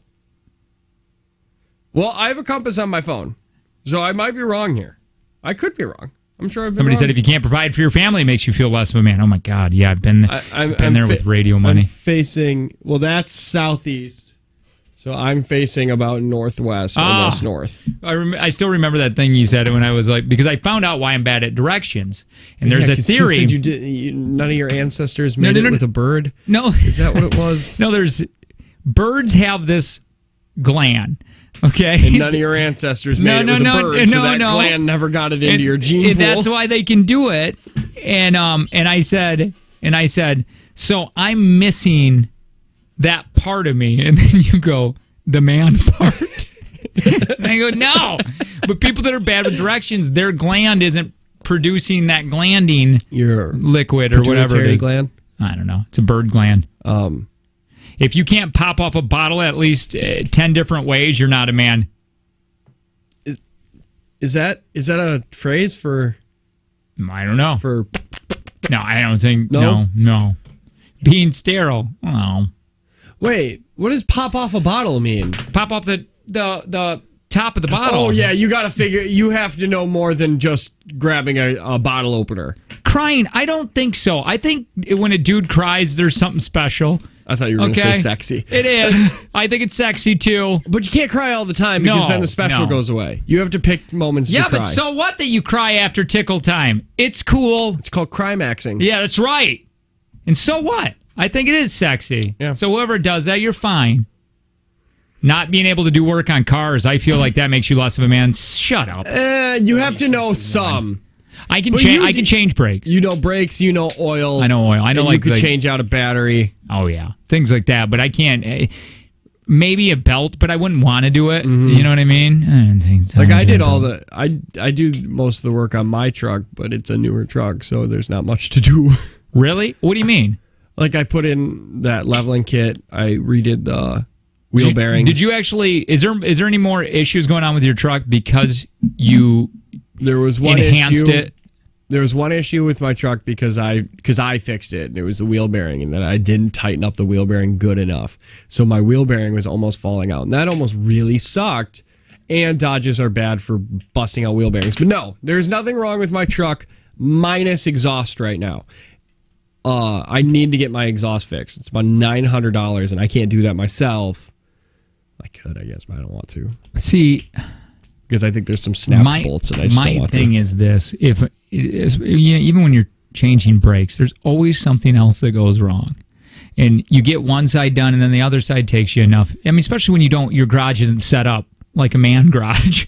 You got some posters and maybe a Miller High Life neon sign, but that's about it. My garage is too small for my truck, so I have to do mine in a pharmacy parking lot. Yeah, right. I've been there. In Petoskey, Michigan, I didn't have a garage, so I would go down into the post office parking lot that was behind my house, and I'd just do it there because it was flat ground and it was more work. More space to work. At least mine is right next to my garage, so it's almost like I'm doing it in my own yard. Yeah, like super trashy, but nah. Set up a camper. I would say set up a tent could make you look less of a man. I think that making a fire is a big one. If you're around a group of guys, there is no pressure like that. Or cooking a steak. Barbecuing. I was just going to say, if you cannot, get your coals going. Right. Oh, that's another one. If you can't get your coals going, or if you burn everything you put on a grill. Do you know what the pressure is? If you open up a man's grill and it's just covered in garbage. Yeah. A lot of pressure is when your father-in-law watches over you cook a steak. That's annoying. That's really, really annoying. Or if they put together, you have this issue, it makes you less of a man is if they put together your kids' things. Oh, the day that my wife had my father-in-law drive down to Grafton and put together the crib while I was at work, I could have divorced her that day. Oh! And I'm not kidding. Oh, I think about it on a daily basis. And Kayla's like, well, you made them feel bad that they were here. And I was like, I'm glad they did. Did you actually, when you went in there, did you actually make them feel not welcome? Kinda. I was very cold. I didn't say, like, why are you doing this? I just was very cold to them, and I stayed away from everybody. I acted. They made me feel like less of a man, and then I acted like a child. But your ego was extremely hurt. Mine would have been my wife's never done that. That would hurt way, way worse if my wife said, "Hey, I called my dad to put together this or whatever." I would feel bad because it's like I'm the dad. I can do that. I just haven't yet. Yeah, she had that nesting thing really early. So, like, she was like, oh, we need to have the room ready. Sure. Kayla, you're not even at the point where we can tell people you're pregnant yet.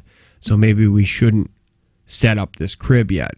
And then 3 days later, her dad was there setting up the crib. Mm-hmm.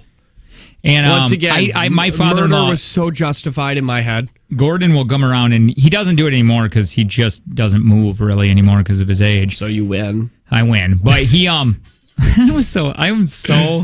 am so small of a man. I remember when he came to visit one time. I like to rock in my chair at that time. I don't have a rocking chair now, but man, if I did, I don't get out of it because I have a habit of rocking. That makes you feel less of a man when you have a rocking chair. No. I think if you have a rocking chair that's made of wood, not like a lazy boy. Used to, but I actually have a lazy boy. At this time, I would rearrange the furniture because he would have to sit close to the TV to hear it. I would rearrange it so he wouldn't sit in my chair.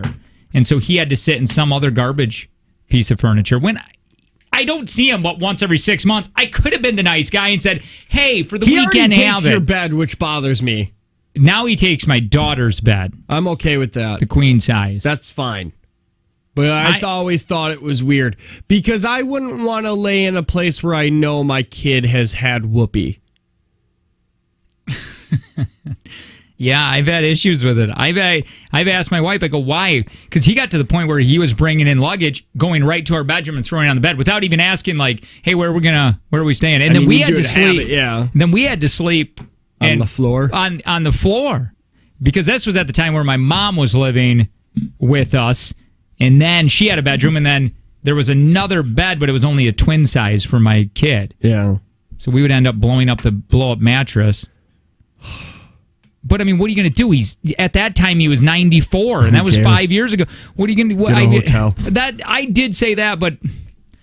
I get I get it because I wouldn't tell my in-laws to get a hotel, but that's because I live in Coleman and there's not a hotel for 30 miles. Right. But I think it's weird when they go sleep in your bed because that's kind of your area.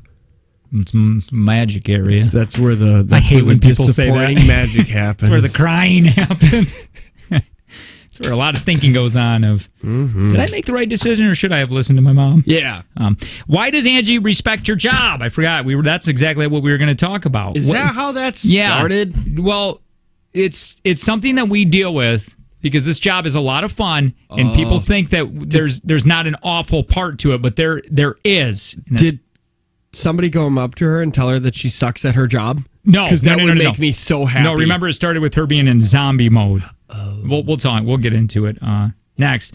Oh man, and we didn't even get into that vegetative state. That's a huge story I want to talk about. Not only a big fear of mine is to be in a vegetative state and everybody's talking behind my back, and I can hear them. But now it's what happened to this woman. Just do this. Very, very. She was painful moaning going on. And yes. Like that? Well, she wasn't making any words. It was just like yes, probably like that. And what happened is unbelievable. I have a theory. We'll talk about it next. Jake and Tanner Show.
I'm getting lost here. I was looking at what new radio people or what old radio people have lost their gig lately. Really? And now I don't know where I'm at in all our prep work. Who lost their gig?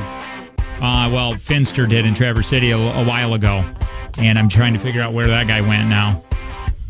It is a Jake and Tanner show. Hi, my name's Jake. My name is Tanner. I want to tell you why my wife kind of respects our job now. It's about time. I know, man.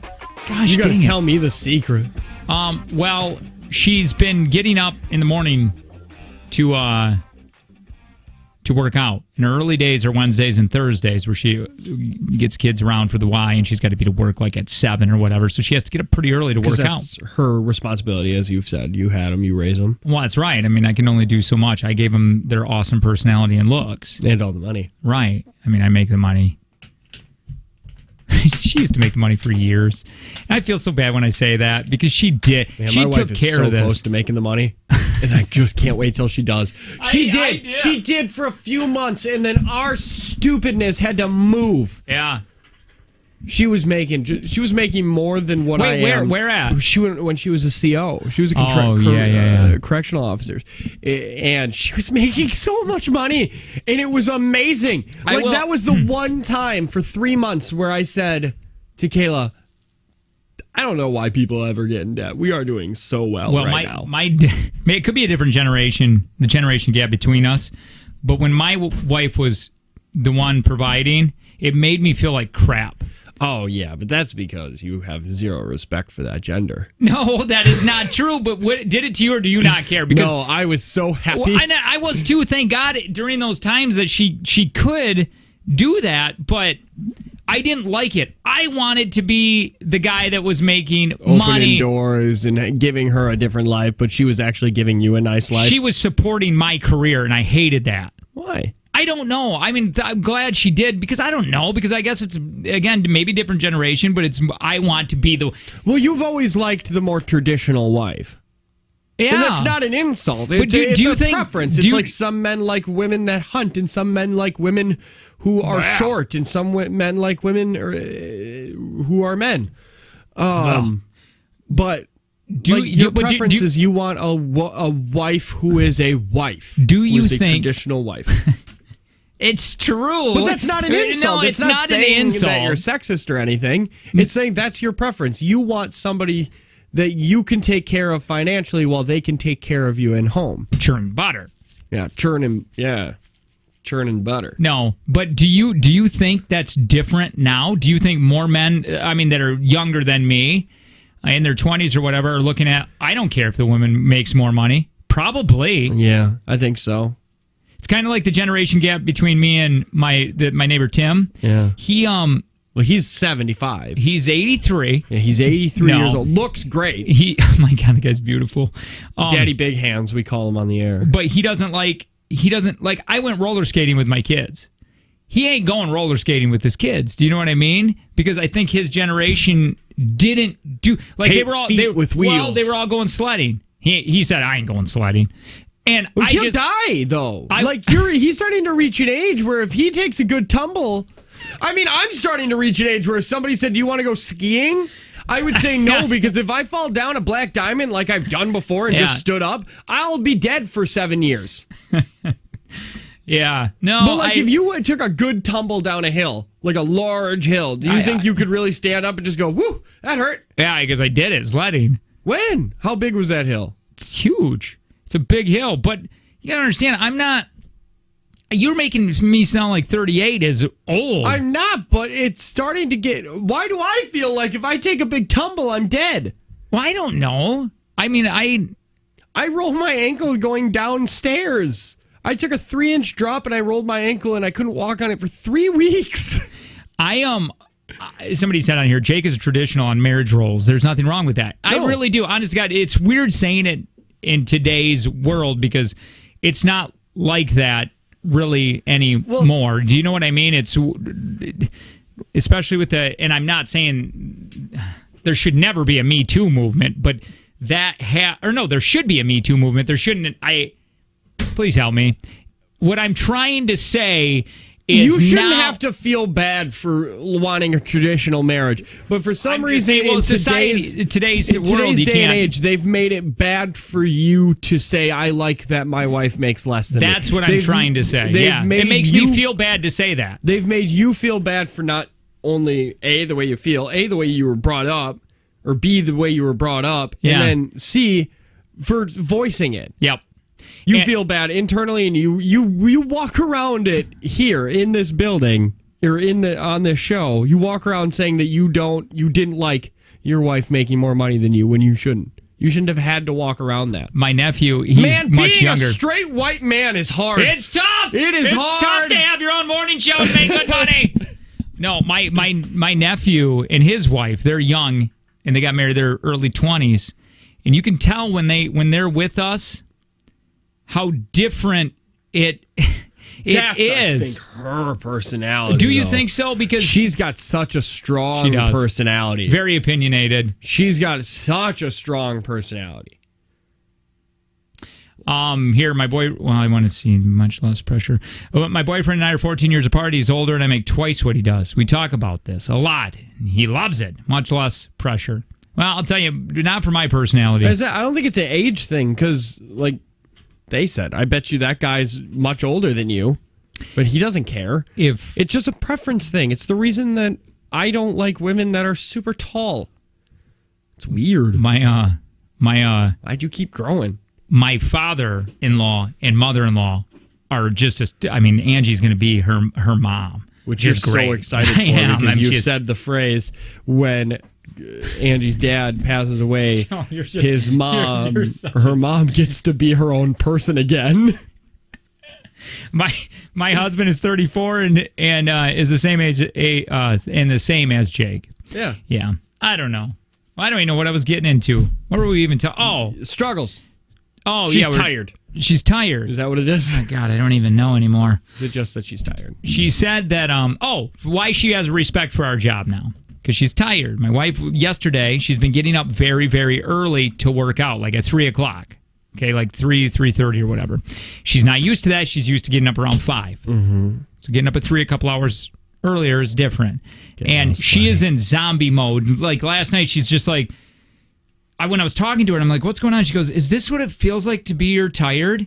And I go, yeah, that's Tanner and I's tired, but now wake up an hour earlier and for the rest of your life. Yeah. And I told her, I go, now I don't like to quote Matt Lauer, but I mean he said a couple things, touch his squishies, and I don't agree with lock the door. No, but Matt Lauer did say you never get used to mornings, you get used to being tired. Yep. But I told her, I go, now think, you're looking at the clock and it's 5:55.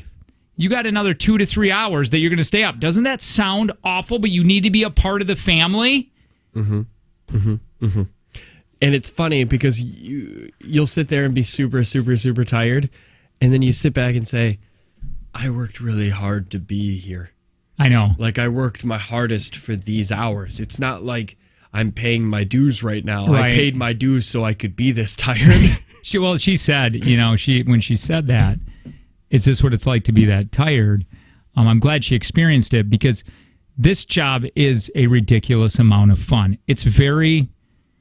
It comes natural and kind of easy to us. I know there is a rhyme and reason for things that we say and we do, but a lot of it's our personal life that we talk about. But that's the downfall of this job. A is the making crap money in the beginning, but then the next huge one are the hours. Yeah, I mean they suck when you look at it, but then when you take a step back and you go, yeah, but you're kind of home by noon. Like every day can be a vacation day if you think about. Like when I wanted to take off a Friday because we were going to Wisconsin Dells that Friday and we were staying through a 3-day weekend. You can't check into the hotel till 2, and if I work a whole work day, I can still make it to the hotel before 2. So why would I take a vacation day on a Friday when I could just go to work that day? Yeah, my wife has, because sometimes I'll complain, and because we're little prissy people in radio business. We've definitely been coddled by our hours and the way we're treated. And our talent coach. And our talent coach. Our talent coach is definitely... Man, our talent coach, I don't know what it's like to have any other talent coach. Does he make us feel like we are the best thing to ever happen to radio? Yeah. And I don't know if he does it to everybody else. I think that sometimes. That maybe he says all of these things to everybody else, or maybe we are just that damn good. I like that one. Did you guys consider moving closer? What does that have to do with anything? We'd still have to get up early. Yeah, I get what they're saying. If you move 30 minutes closer, you could sleep 30 more minutes. But what's 30 minutes? Think about it, because we're not going to move the full hour and 20 minutes closer to work. We're not going to move into the parking lot. Right. Say we move both 30 minutes in. We still got a 45-minute drive. Is 30 minutes of sleep really worth it? Is that going to do anything? No. Probably not. But boy, when you're laying there in bed and you go, I got another 30 minutes of sleep, you kind of want that little bit. You know what I mean? But would you really go through the hassle of moving for those 30 minutes? No. Well, in radio, we've moved around so many times that you try telling my wife, hey, we're going to move. I don't want to be there. Oh, my God, I wouldn't even want that story. Would you... We'd have to fully get fired, right? Yeah. We'd have to fully get fired and have another job across the country ready. Because if you just went and did something that made a decent amount of money in the area that wasn't necessarily a morning show for like 6 months, and then we got an opportunity to put the show back together, I don't think your wife would want to move then. No, and I couldn't do a job. I couldn't do. Somebody offered you middays. I couldn't imagine going back to a job where they go, "Hey, here's your lunch break." Yeah, but if you got middays, say you were doing middays for 6 months, but then we got an opportunity to go down to Nashville. Your wife letting you take that opportunity, or is she going to say? She's saying just stay at middays. Why don't you just stay middays? Yeah, she would say just stay in middays. It would be. What if I was doing heroin, and this was the only thing to save me? Just move into Nashville to put the show back together. Oh, we're not together doing middays. No, we're not together doing middays.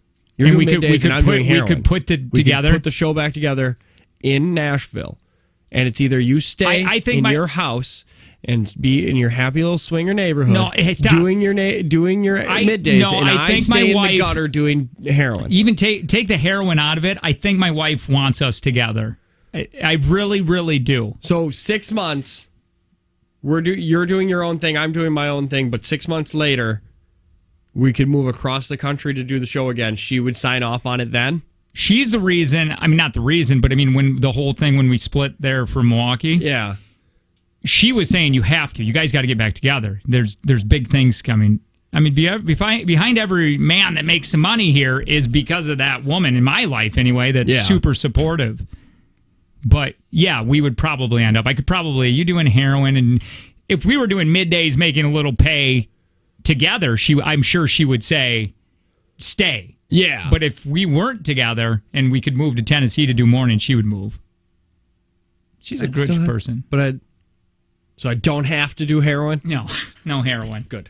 Because if you would have said that the only scenario is I have to be near death of heroin, then that's what I would have done if the show broke up. I would have had to pick up a habit. What does that top text mean? Do you guys? You're removing your audience from the show, and it kind of sucks. Stinks. Why do you say that? We're actually just put you in the show 1053. Yeah. What do you mean? Hold on. Do they have more to their text? I'm expanding now my Walgreens internet. But anyway, yeah, so that all started with my wife finally going, I get kind of your hours, and it took 2 days of her getting up at 3 to understand, like, I get it. Then when I started like saying, yeah, don't you understand? This is how I feel every day. Then she's like, yeah, but you make money just to talk about this kind of stuff, so it's not that hard. This is what I like to do. And you know how solid my relationship is. Yeah, I do. Like peanut brittle. Mm-hmm. When she's tired, then go and write a list of duties she should do around the house and hand it to her. Here you go. And then when she says, what the hell is this? Say, you know that feeling? I get that every time you do this to me. It's not fun. When all you want to do is sit down for 5 minutes because you are mentally drained and you're so tired, and then you get a literal notebook sheet to-do list of things that you should do that don't need to be done right now. Number one reason for divorce in the radio world. What is it? What you just said, leaving honey-do lists. It has to be, because it would be hard to not leave that list, and also to not think that you've got all the time in the day to do anything. Hey, how smart you feeling today? Not very smart. Well, you have Don't feel smart after yesterday? We're going to try giving away $20. Prospera Credit Union. Life stage personal guidance we got to take from Jake and Tanner. Okay, hold on. I got to say something quick. Yeah. These people keep saying, we've got multiple texts now that say, are you guys leaving? I'm just pumping in. We're not leaving. We're just talking about a scenario where Jake gets middays and I do heroin. We're not leaving. You know how it is. The Appleton area. You know how it happens. Yeah. I always get the raw end of the stick. Even in my own fantasy, I'm an addict. Jake and Tanner Show.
I want to put a picture on the screen here.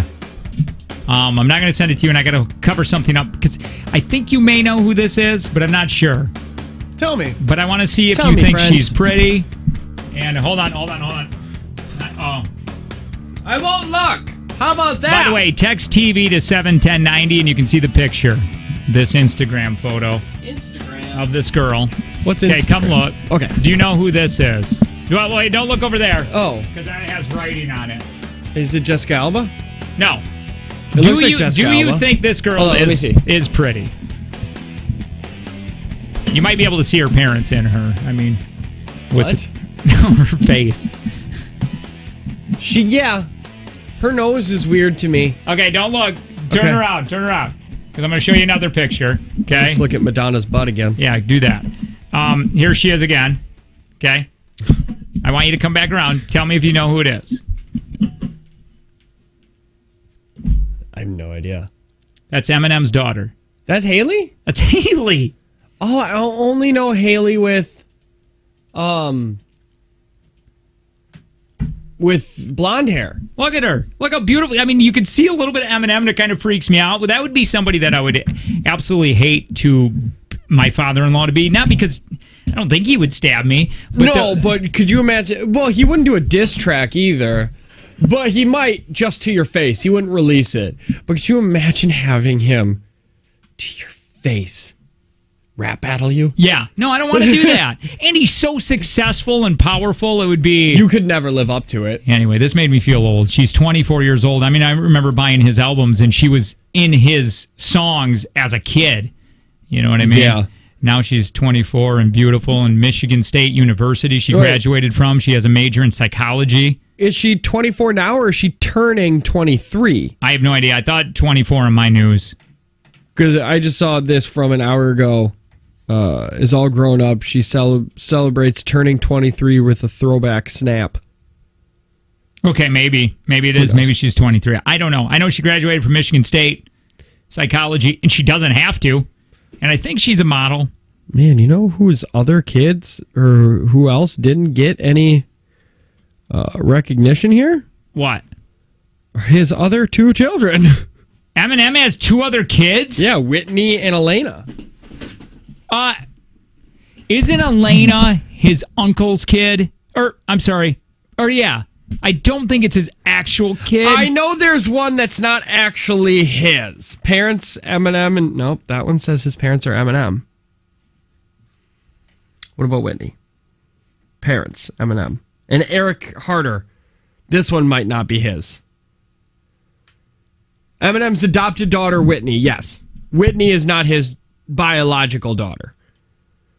But he has two other children that we do not talk about. He has two other kids? He has two other kids that we don't talk about. I've heard Elena before. How old is she? She's 20. She's 25! Let me see what Elena looks like. Because I've seen her. Yeah, they talk about... He calls her Lainey on his songs. Yeah.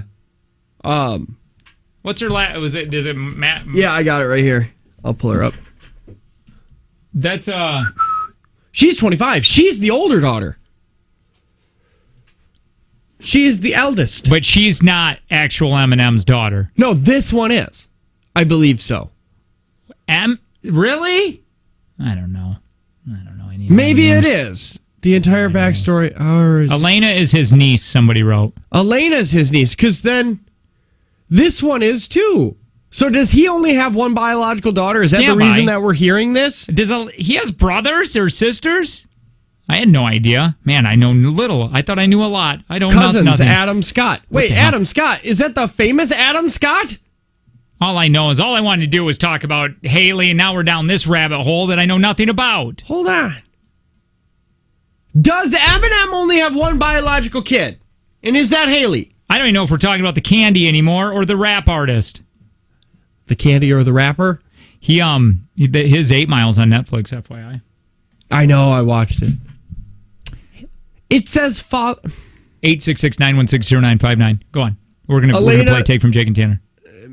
Marie Mathers is the adopted daughter of Eminem, the extremely popular American rapper, even before. You want to talk about hitting the jackpot? Of somebody getting adopted? Kind of like Brad Pitt's kids? Holy Lord, except he fights them in planes. That'd be hard, though. Brad Pitt's your dad, and you're Maddox, so that's rough. That's Kim's niece. Okay, and he ended up adopting her probably when he was with Kim. Okay. Could you imagine though being Haley and telling your boyfriend when you first met that my dad is Eminem? How do you go to Michigan State University without? Well, I mean, because you would be so famous because that guy, especially at that time, was so famous. I mean, you think he is now still, but. Huh. He just came back. I know he went away for a minute there. I'm always hitting that one. I mean this one. Beef definitely helped his popularity again. She's really pretty, but I mean, and there's some times where it's like, I see Eminem. Oh God, look at that. Look at that poor SOB. Oh no. Here we go. I accidentally shut the mics off, so that'll be fun to put together. We're going to play on Take from Jake and Tanner. $20 up for grabs. Big thanks to Know-It-All Noah doing the trivia for us. I got to thank him all the time because I don't want him to stop doing this. Let's find your contestant. Hi, who's this? Jan. This is Jan. Jan. How are you, Jan? Good deal. This was a fun conversation. Jen, where are you calling from? Fond du Lac. Fond du Lac. Jen from Fond du Lac. Tanner, do you want to play her? Does she sound smarter than you? Jen, have you ever played before? No, but I listen every day, so. I'll play Jen. She didn't know how conversations work, so I guess I could probably win. All right, Jen. Tanner's leaving the room. He's going to a soundproof cage where Joe is out there, and he will lock it and swallow the key. I gotta wait for him to poo a key? You gotta wait for him to pass it. We're gonna ask him 5 questions. He can't hear these questions or answers. Remember, if you get stuck, you can pass. Time willing, we'll get back to that question. And Tanner's going to come in and try to answer more questions. Timer will begin when I'm done reading the first question. Are you ready, Jen? Yes. What razor-thin country covers more than half of the western coastline of South America? Brazil. Kareem Abdul-Jabbar played 20 seasons in which sport? Tennis. Who sang My Way, released in 1969, which was also featured in the movie Sing? Pass. What is the currency used in Northern Ireland? Pass. What is the 6th planet from the sun?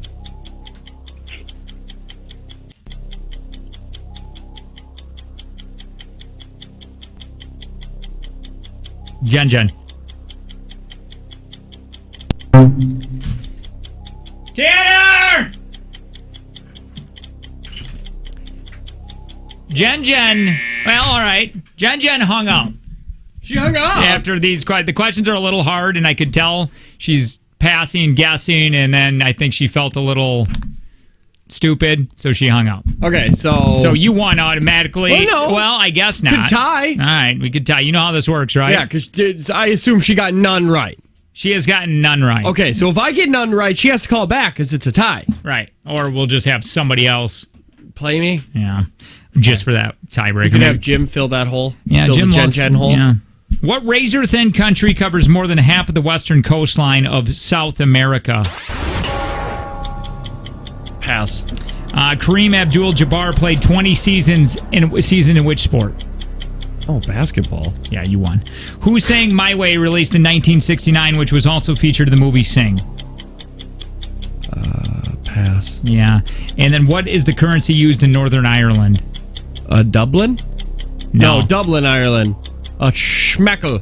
Schmeckle. No, yes. What is the 6th planet from the sun? Neptune.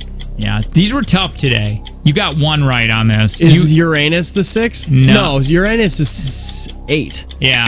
Well, what was 6? Saturn? 6 Saturn. So, what razor-thin country covers more than half the western coastline? South America. What were you going to say? Of South America? South America. She said Brazil. I would have said either... No, that's the western coastline. What is that stupid country? Is that it's not Peru. Chile. What Kareem Abdul-Jabbar played 20 seasons in which sport? That's basketball. How do you not know basketball, though? Well, how do you not know Kareem Abdul-Jabbar? Even if you don't know that, you should know that. But, yeah, that's one of the most recognizable names in any sport. Who sang My Way, released in 1969? That was tough. That was Frank Sinatra. I would have got it, too, if we would have came back to it. I blame you. What is the currency used in Northern Ireland? That is pound. Not a schmeckle. Not a schmeckle. I wish it was named Schmeckle. Is that really a currency? No, I think it's slang for penis. Oh. Well, I'm going to start using that all the time now. I'm going to start calling people that. I'm sorry, Schmeckle.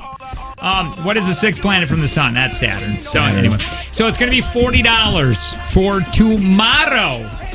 $40 tomorrow on Monday, actually. Yeah. Big thanks to Prospera Credit Union with Life Stage Personal Guidance. How amazing that it's already Friday.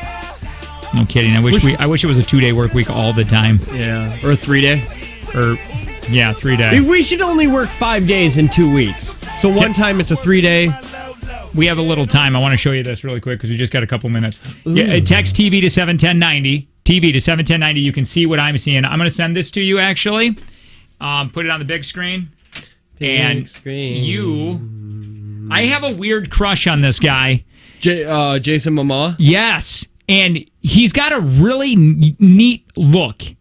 Like the beard and the long hair and the muscles. Anyway, it keeps scrolling down. It's a young picture of him. And you think it's cool that he's, you finally found somebody of his kind that you find attractive. What does that mean? Not white. That is not true. Oh my God! Wait, is he white? What? Do you know he couldn't get parts in movies for the longest time? He isn't attractive. Not without the beard. We're covering half of his face. He needs a lot of hair. Can you explain who Jason Momoa is or whatever? He's the new Aquaman. He was also on Game of Thrones as Dothraki? Yeah. Is that what that was? Yeah. His character, he died. He's getting some really neat characters because of his look. He played in a movie with Keanu Reeves, and I know they did that. Keanu Reeves and Jim Carrey. I don't know what it was called. They were in a desert, and one woman had a leg, and she was crawling around. It was really good. It wasn't that great, but it was... Liar, liar? No, it was a movie that I liked, but it was okay. But he played 23? A really cool character in that. No, Jim was in it not very much. It wasn't his movie. The Mask. It wasn't even Keanu's movie. It was that blonde, one-legged girl. I had to show it to you. Charlize It's on Netflix. You'd like it. It's kind of like that, Mad Max. It's kind of had that feel to it. But anyways, he gets those really neat characters. Death Wish. Was it Death Wish? That woman had one leg and she put a machine gun in it. Something kind of for some reason. Wait, that wasn't Death Wish. What was that called? Oh, God. Now I'm going to figure it out. That was a Quentin Tarantino stupid movie, too. I just remember watching the trailer for it, and she, jumped off a motorcycle and lifted her leg up like she was a male dog about to pee on a hydrant, but instead of a leg, it was an AK-47, and she was just shooting rockets out of it. The Bad Batch. That's what it was called, The Bad Batch. It's on Netflix. But anyway... Yeah, I think I think covering his face, growing out his hair, and being that ginormous has helped him in the... I mean, maybe he's a good actor. I know a lot of people liked the movie, whatever the heck it's called. Aquaman. They keep just showing pictures of his chest. Well, look at his eyes. He's appropriately Aquaman because his eyes are too far. They're looking in two different directions. If he was standing where that TV was, one eye is making eye contact with me, and one eye is making eye contact with you. Yeah. Go scroll up to the big picture of his eyes so everybody can see. There Look at his eyes are in different directions. All right, let's see if we can get to this next. The woman in the vegetative state. A lot of painful moaning going on. When the nurse came in, they were like, "That's happening." We'll talk about it next. Jake and Tanner Show.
8 o'clock hour.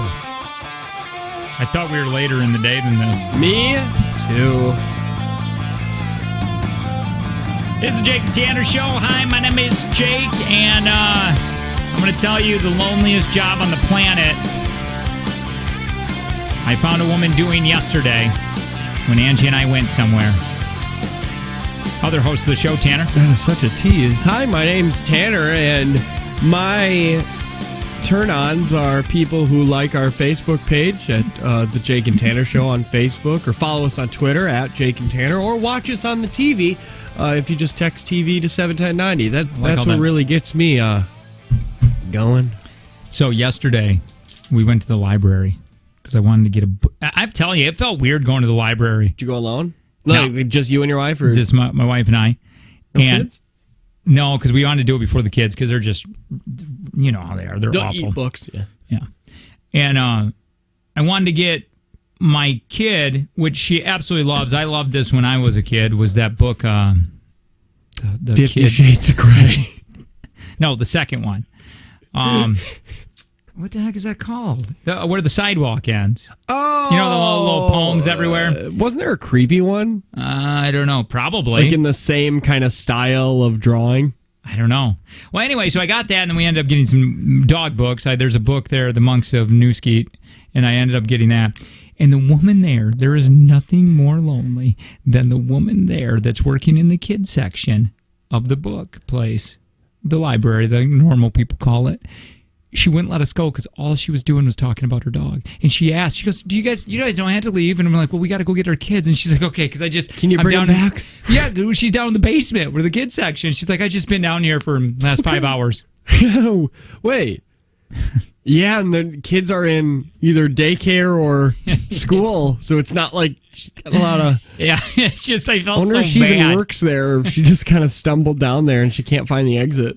Oh, man. Wait, before we get into the vegetative state story, Brian Dunkleman. Brian Dunkleman, the original host. My true, never forget, host of American Idol. Here he is. I'm going to put him up. If you text TV to 71090, I cannot get that any bigger. But that's little Ryan Seacrest next to Brian Dunkleman. Man, Dunkleman could have been an amazing household name. Seacrest sucks. Think of that name. Seacrest. Or Dunkleman. Dunkleman is a he ended up name. What he did is he ended up quitting after the first season of American Idol. Wasn't going anywhere. He could do better. He said that he didn't want to be the one introducing talent. He wanted someone introducing him. And that's what he was at that time.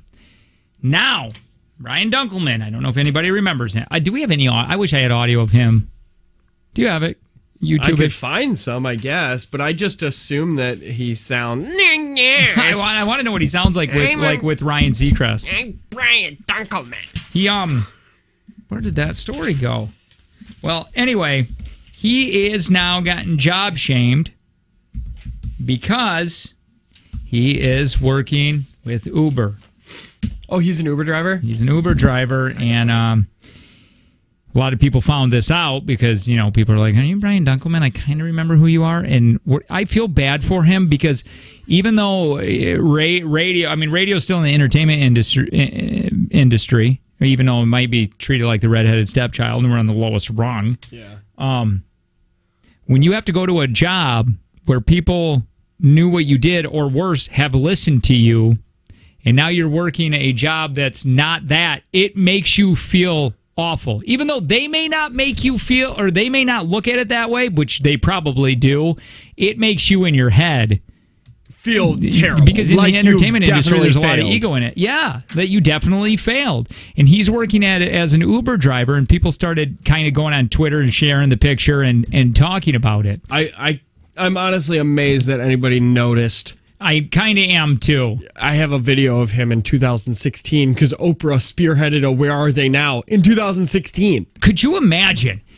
Think about this for a second. Ryan Seacrest is making millions. Like, you have to read about how he just signed a $72 million 3-year deal.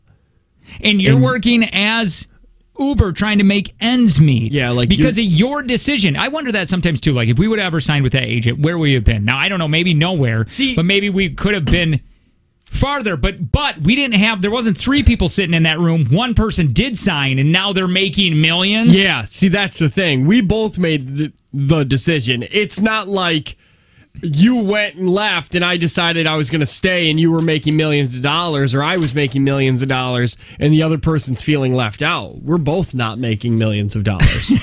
we both have together. To do Uber to make ends meet. Let's play this audio of Brian Dunkleman, then I'll tell you like what his.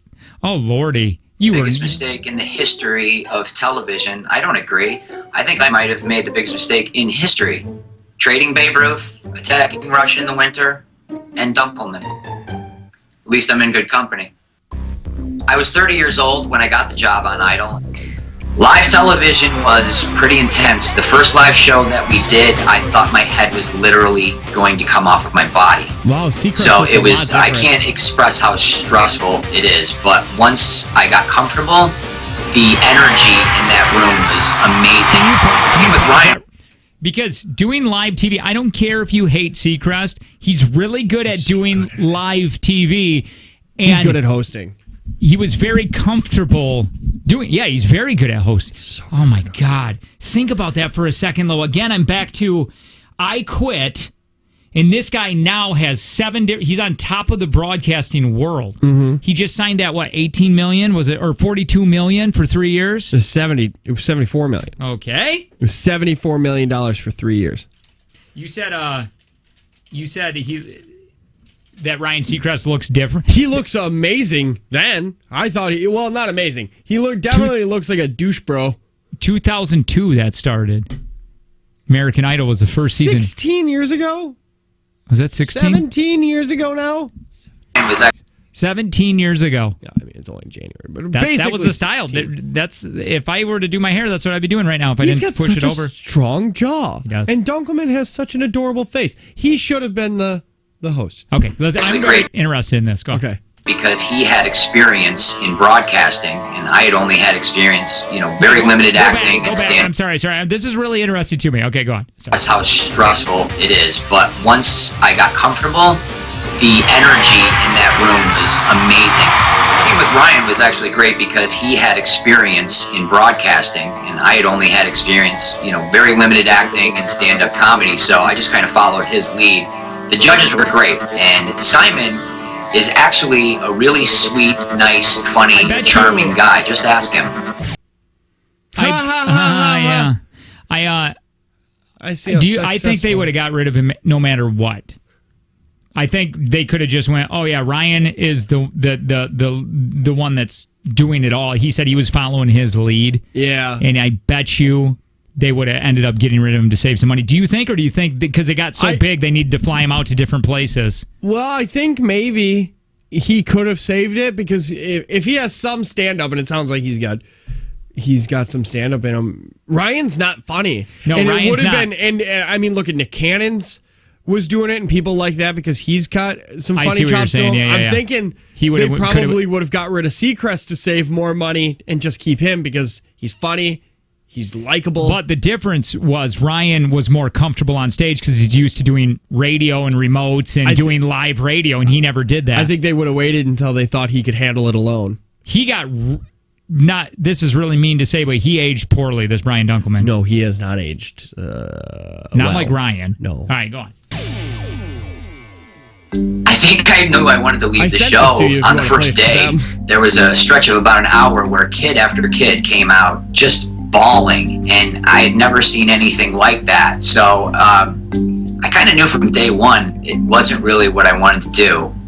He's got a tiny After I left, so many people reported or wrote that I got fired, then it just kind of became part of the collective consciousness, and nobody would believe me. So it was pretty damaging for the first few years. But honestly, I think my career would be better off if I had been fired, because now it's 10 years later, the show is still #1, and people find out I quit, and they're like, well, you must be an idiot. Yeah, that's... So over the last decade, I've been doing stand-up comedy all over the country. My wife just had a baby, you guys. Oh, no, don't pat. It's not mine. I do voiceover, I do acting, I do a little hosting. Where? About 5 years ago, I got married, and I decided that instead of chasing the life that I thought I could have had, I I just decided to start enjoying the life that I do have. I haven't. I don't think he made that decision. I think in his mind he had to do that. I think the world made that decision for him, and he accepted it. All I'm doing is thinking. All I keep thinking about is this. Ryan Seacrest. To be in that position, Ryan Seacrest signed $72 million. Mm-hmm. You have to. I couldn't. You have to watch that. I might be a raging alcoholic. I don't know. I would have to go to major therapy. And it's not only like, all right, I can avoid his radio station. I don't need to watch American Idol. The SOB's everywhere. Ryan does everything. Now he's everywhere. He not only does he do ATV or AT whatever AT40. He does now. He's Regis. He took over that. He does Dick Kelly's Clark's gone. New Year's Eve. Kelly's gone. He absorbed Kelly. He absorbed that. God, let's finish this up. Then I'll tell you what's going on in his life. A newborn son, so it's my new priority in life. It's kind of rekindled my spirit a little bit. Deserves. Yeah, big time. Oh, that was the end. Oh, that was, what year was that? Where are they now? 2016. 2016? So a couple of years ago. All right, well, you fast forward 2 years later. He is working Uber. Let me just tell you what Ryan Dunkleman said, because everybody said, oh, my God, they're making fun of him now for working Uber, which you got to support your family. You got to do what you got to do. Yeah, no, nobody should ever be made fun of for having to do what they have to do. I choose to stop doing stand-up comedy and started driving an Uber so I could be there for my son as much as he needed after our life as we knew it was destroyed. Print that. He tweeted. Now he's referring to his wife leaving him in a divorce, and I think because she went out on him. Now he's got to think about that, plus see Ryan Seacrest on TV. What if it was Ryan she slept with? Yeah, the only thing that could have made that worse is if somebody like Chris Pratt, whoever is, like Chris Pratt's slamming into Dunkleman's wife because he's just everywhere in the news, and now he just can't get away from it at all. Poor Dunkleman. She's very pretty. Like, way prettier than he is. I said that immediately. She is much prettier than he deserves. Whatever good years he got out of her. You want me to tell you what I think it was? I bet you it probably had nothing to do with anything other than her going out on him, because he probably does not. He relives making that decision over and over and over again. I bet you he is a raging alcoholic. I bet you he talks about it all the time. I wouldn't have to be doing this if I wouldn't have made that. And he probably has major anger issues because he made that decision. And again, Ryan is everywhere making money, doing what he could have been doing. And he said he wanted to be a talent. And he tried stand-up and he tried making it work. And I bet you he was touring around just getting little gigs. And it just wasn't happening for him, so then he had to say goodbye to that, too. So then that's got to be more, because now it's not even, I could have been Ryan Seacrest, I could have done that. I left to be something, and I'm nothing. I left that money. I left that, not secure job, but I left that major job to be somebody, and I'm a nobody. And it's never, not only does he not live it down, but nobody will let him. Because you've got such a stupid name, Dunkleman. Yeah. Jesus. That's like every 90s movie what you would make fun of the nerd. Like you'd call him Dunkleman. Yeah, that's true. He also stated, I make $800 working a 45-hour week, so whatever. $1,000 a good day. Or $1,000 a week, a good week. Yeah. Was he flex? Like, was he brag? Yeah. Was that his brag? That was like, hey, I work over 40 hours a week and I make a little over minimum wage. So, I feel bad. I do a little bit. Whatever. I would do Uber, honestly. I thought about it. I've talked to people who will drive from like Oshkosh down to Madison and Uber around Madison. They'll make like $200 or $300 a night. I don't want to talk to people. You don't have to. You know what I heard is a good trick? You write down that you're deaf. Yeah. And then nobody talks to you. Hey, put your loan payment on pause until everything thaws. That's what Verve says. Now, Verve the Credit Union, verveacu.com. Jake, when I went to Verve Credit Union, verveacu.com, I didn't go to the .com part because I like to see and touch people in person. Yeah. I went there and I said, I've got 2 vehicles. There's no way you can help me. And they're like, well, let me take a look because we'll do the best we can. They took my 2 vehicles, brought them over to Verve, said, don't pay me in 90 days. And when you do pay me in 90 days, it's going to be at a lower interest rate, which was shocking to me because my credit was what professionals described as very disappointing. Now, it's that time of the year that the credit card bills roll in and budgets can feel a bit tight. So, like he's saying here, if you need a break, do that. Do that. Pause your loans. It's time to do it. Like, look at your car payments right now. Collectively, $700-800 a month. Multiply that by 3. What is that? That's close to $5,000. I'm not good at math, but near $5,000 to $20,000 in savings. Yeah. And it's a great way to start off 2019. So check out the offer, paymentpause.com, or you can go to verveacu.com.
That's the one. There it is.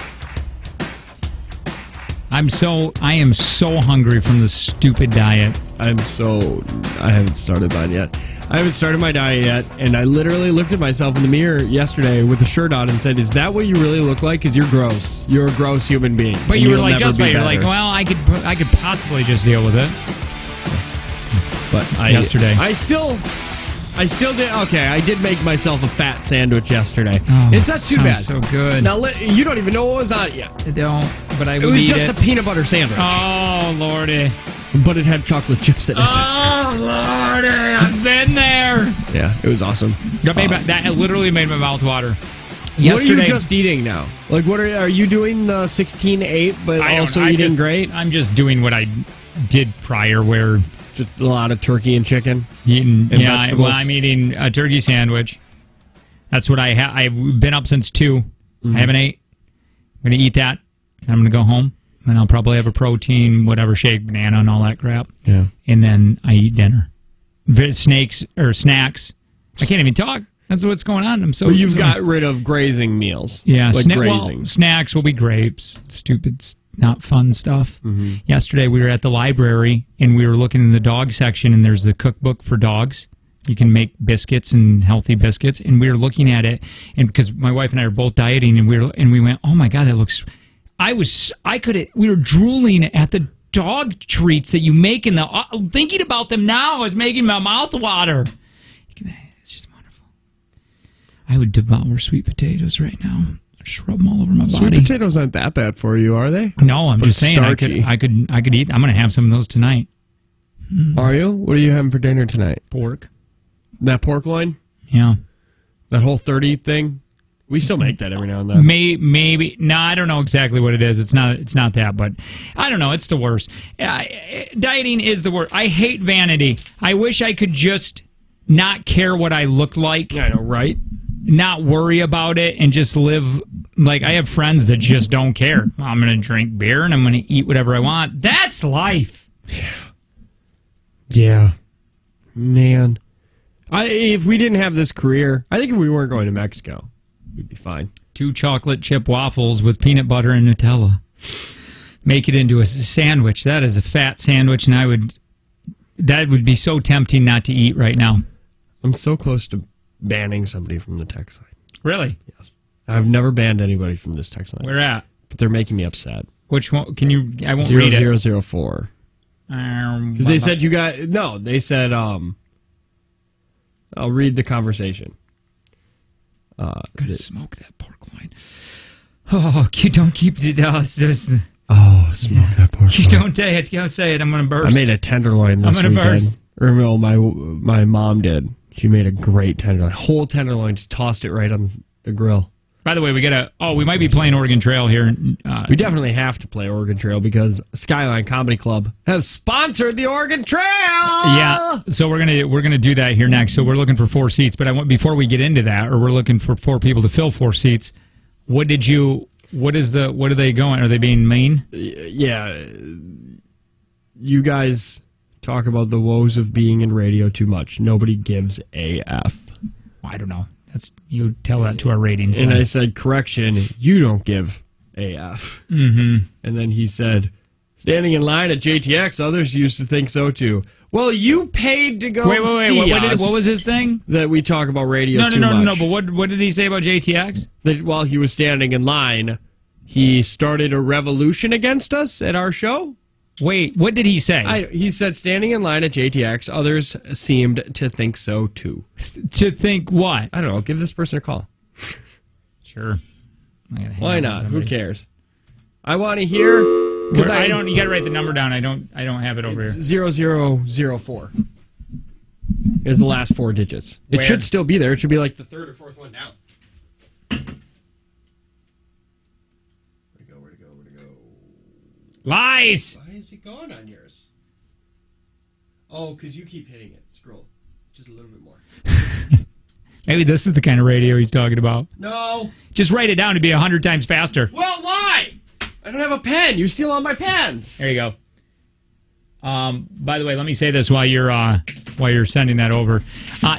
Dustin Nickerson appears this week at the Skyline Comedy Club, in demand and on the rise. Dustin's hilarious take on family life should not be missed. Get your tickets at skylinecomedy.com.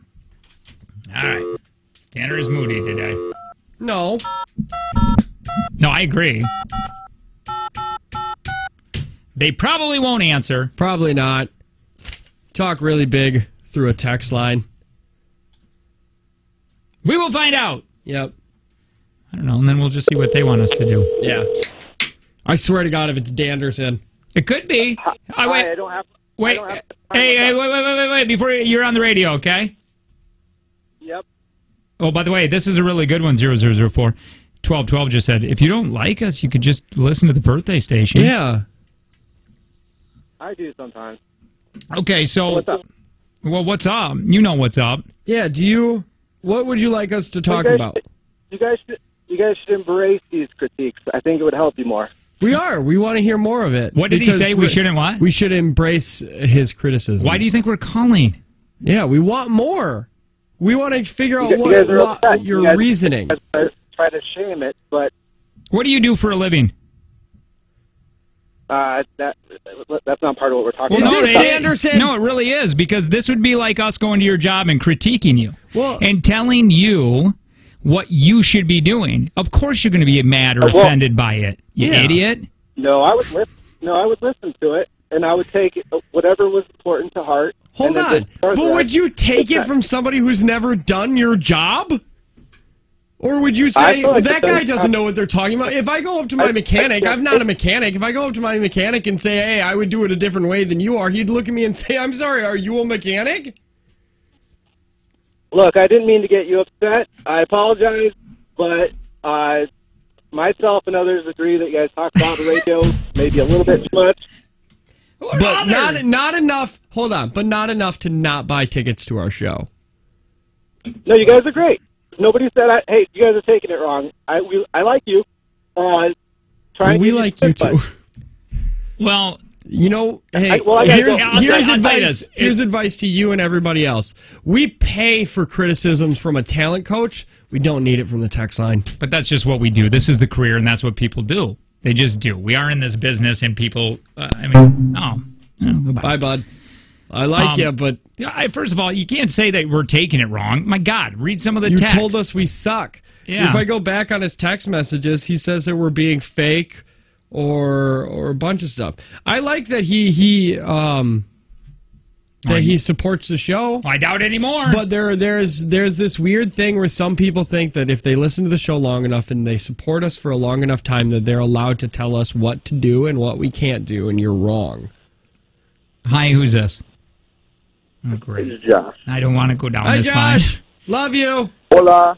Hola. Hi, Josh. Josh, were you calling to play a game? I did want to play Oregon Trail. Oh, okay. Hang on, Josh. I forgot we were doing that. Are we doing that right now? Well, probably. We won't have enough time, I doubt. Hi, who's this? Hi, this is Kelly. Hi, Kelly. You playing Oregon Trail with us? Yes, last year, I think, one time, a few months ago. And I do love you guys, by the way. Well, I love you. Oh, thank you. Thank you. What did he say? Somebody said, what did he say about standing in line? He said he was starting a revolution because people in line were against with what we're talking about. Yeah, because he said, while I was standing in line at JTX, everybody else agreed that you guys talk about radio too much. Which our talent coach has said that we shouldn't talk about radio as much. But also, hey, listen, man, I don't agree with that. And our talent coach isn't always right either. It's a really behind-the-scenes thing. We could get more behind the scenes. We don't. Can you do a segment every day of just radio talk? That's just 5790. We should make that a thing. See, when I wasn't in radio, even though I was interested in it, and I heard other shows talk about inside radio stuff, I really enjoyed it. I did too. Here's the thing. You have to understand when it does make it sound like when we called him, maybe it sounded like we were attacking him. But you maybe for the end, you ended your hello sentence with idiot.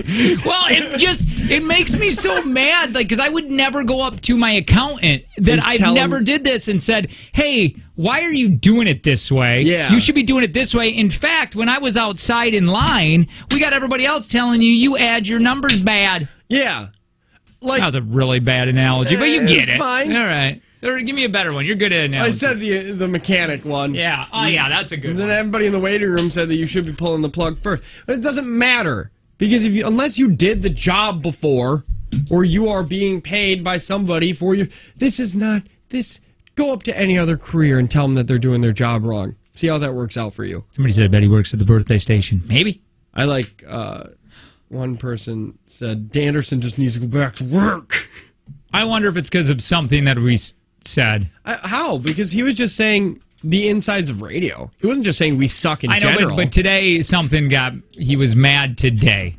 It could be. And it may have been, because I was thinking this before I said it, or after I said it, I went, oh, I wonder if that sounds like I'm on Brad Camp. Because I said we make really good money for doing something that's pretty easy. And I wonder if that was something that was like, you guys are talking about radio and you're bragging and... Yeah, he said the woes. So it's like you guys say that you make good money doing it and you really enjoy it, but then you just complain about it. Yeah. Hey, it doesn't matter what you do. You're still going to find a reason to complain about it. And it just doesn't matter. Jake's world, that's all I do. Jake's really good at it. His New Year's resolution was, I don't want to complain as much. The first sentence he said to me in the new year was, I had to touch a doorknob. This building sucks. Oh, yeah, my headphones don't work. And by the way, why are there even doors? Yeah, I do feel bad, too, because he did say that he did like us. So I hope this was a family fight. You have to remember, when you like the show or you listen to it, you are allowed to do that. We are going to argue. It's just like if you were to, hang on really quick, it's just like if you were to, that guy, Danderson, or whoever he is, were to call up his brother and say, hey, I don't like the way you're doing your job. They would argue about that. Yeah. They still love each other or whatever, but they would argue about that, and that's how this is, too. Okay, let me ask. Hi, who's this? Jordan. Jordan, do you want to play? Yeah. Yeah, you're going to have to wait just like 4 minutes, though, okay? And also take us off speaker. No problem. Yeah, oh, and please, if you could, take us off speaker. I mean, you don't have to write yet, but when we get back to you, okay? Love you. Hang on. All right. I'm going to have to get all their names again. Hi, who's this? Tom. All right, Tom. Tom. Thomas. Wait, hold on. What? Tom. Talk again? Tom. Tom. Tom. Yeah. It makes me so nervous that this is Tom. Like Tom? Like, you're not right, Tom, Tom that haunts children and makes me want to cry in my sleep. All right, we're gonna again a little nasal. We're gonna give away some things next to the Comedy Club, Skyline Comedy Club. We're gonna do that with Oregon Trail in just a few minutes, like 4 minutes away. We won't even play a song. We're gonna just play these commercials and we'll get right back into it with the Jake and Tanner Show. Good morning.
You can text TV if you want to 71090. You can see us live in the studio.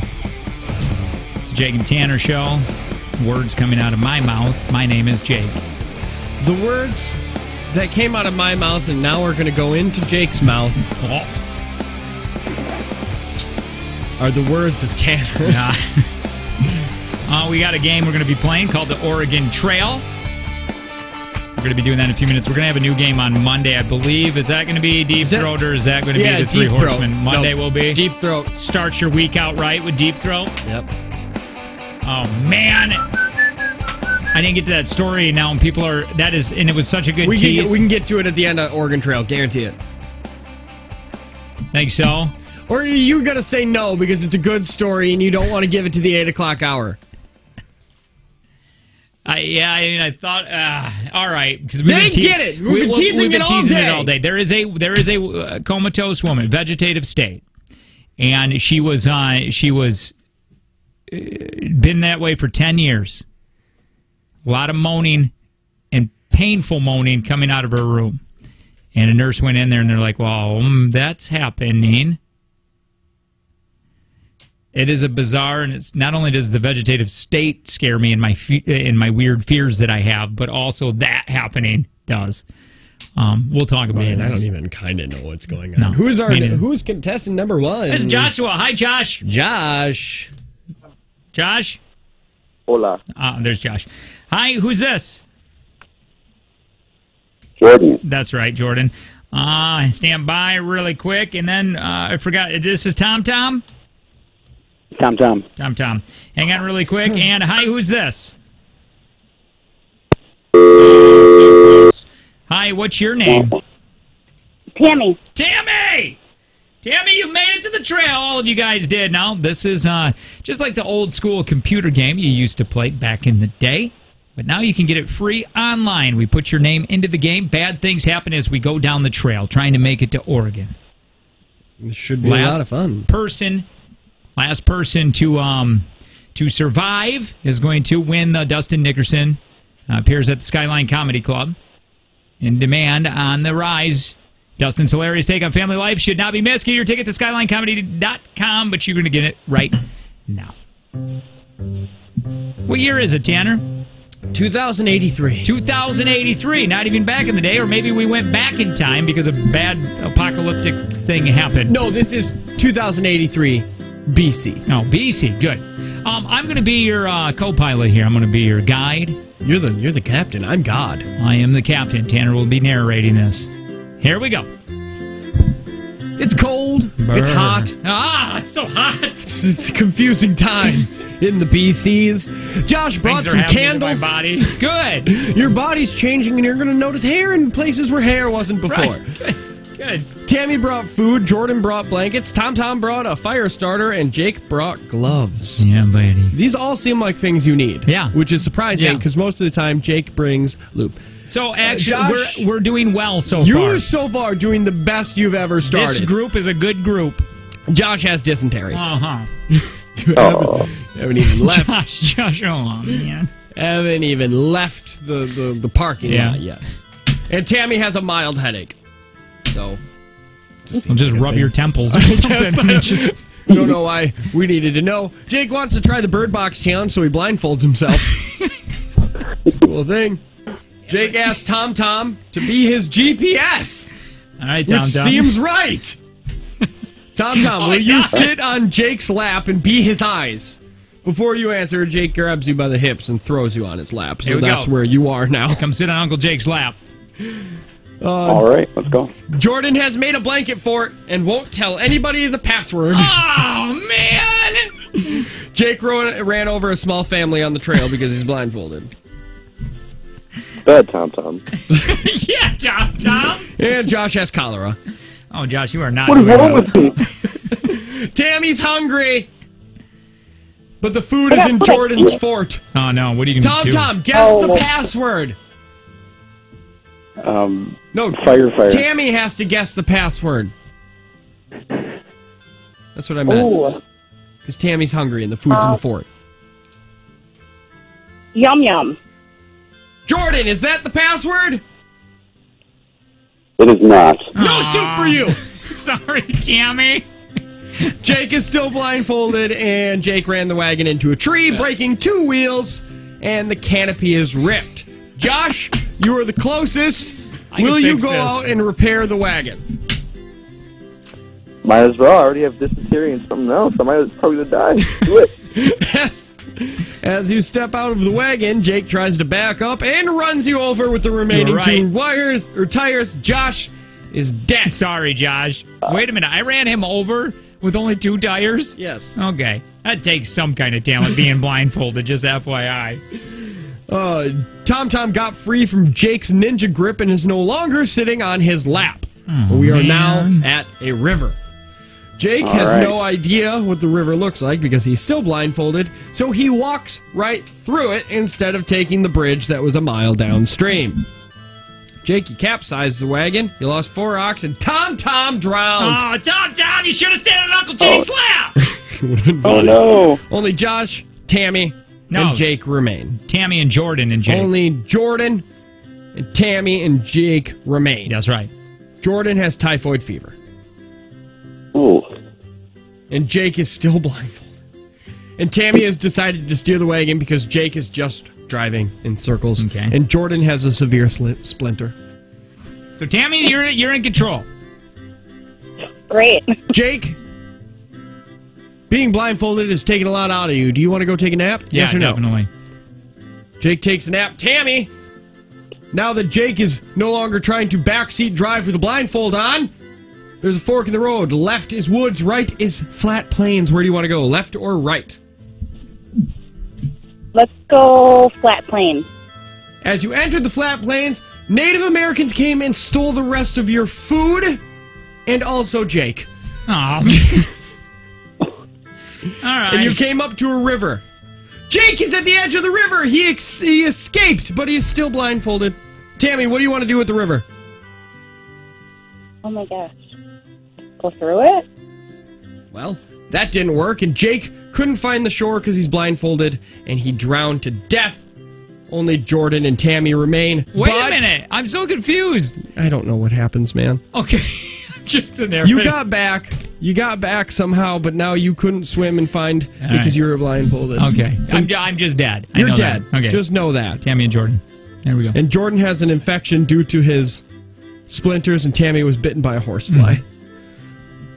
Josh? Oh, those are the worst horsefly bites. Have you ever had they one swell when you're up like that big. When you're swimming? Yeah. And so do you go under the water and just start throwing water like a madman? Worse, yeah. Ooh, Jordan found a new pair of pants. Don't know why. Jordan, would you like to put on these new pants? They look much nicer than the ones you have on. Sure. Well, the pants had a deadly scorpion in them, and it stung you, and you died. No, Tammy is the winner. Tammy! You win! Awesome. All right, that's Oregon Trail. Boy, we haven't done that in a minute. It's been a little while. Actually, I think we did one on game day. Hang on really quick. We're going to... Oh, we did? Yeah. Did we? Oh, man. All right, hang on real quick. We'll get you something. We still have time. We should do the story. Yeah, see? I told you we'd have time. Yeah. All right, so before we get into music intensive here, I'll just go ahead and read. You can watch this if you want on if you text TV to 71090. But I'm just going to go ahead and read this. It says, woman in vegetative state. She's been in vegetative state for 10 years, I believe. If I remember correctly. Because my theory makes this bad now. What is your theory? I thought she was giving birth. Yeah, she gave birth. Listen to this. As the normal sources of information, police and the people who are running this long-term care facility, none of them are really saying much. But we know that at one point in the last spring or summer, someone sexually assaulted a woman who was in a persistent vegetative state, and she became pregnant. The woman was being cared for at the Hacienda Skilled Nursing Facility near 16th Street and Baseline. We learned that she had survived a near drowning and had been at this facility for at least 10 years. She gave birth on Saturday at the facility. Could you imagine if you were to wake up, come out of that? She's vegetative, so this isn't a coma. This is she's brain dead.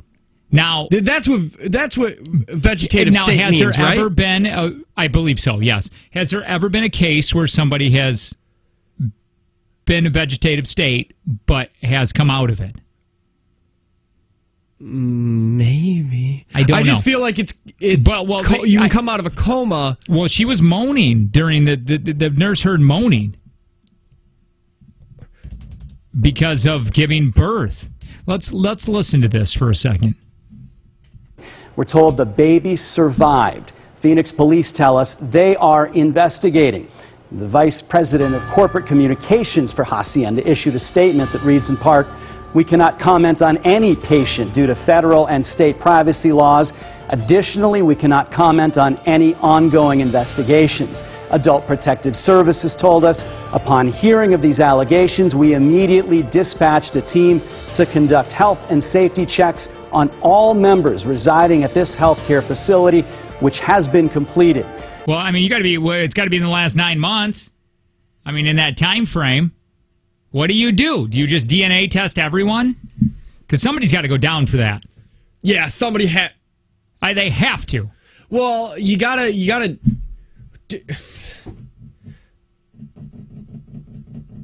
I don't know. This is weird to me. Wait. Like what? What were you thinking about? How do you narrow it down? Did she have a family? Does she have a husband? Like, what was her life 10 years ago? Wait, what does that mean? You mean it could have been not just somebody that worked there? It could have been a family member or something. It could have been somebody visiting her. It could have been her husband who's been visiting her and just is also a pervert. Well, okay. Hold on. You know what I mean? The State Department of Health Services tells us they are requiring Hacienda to increase the number of staff present anytime there's any interaction with any patients there. But the big question nobody is answering is, do investigators have a suspect?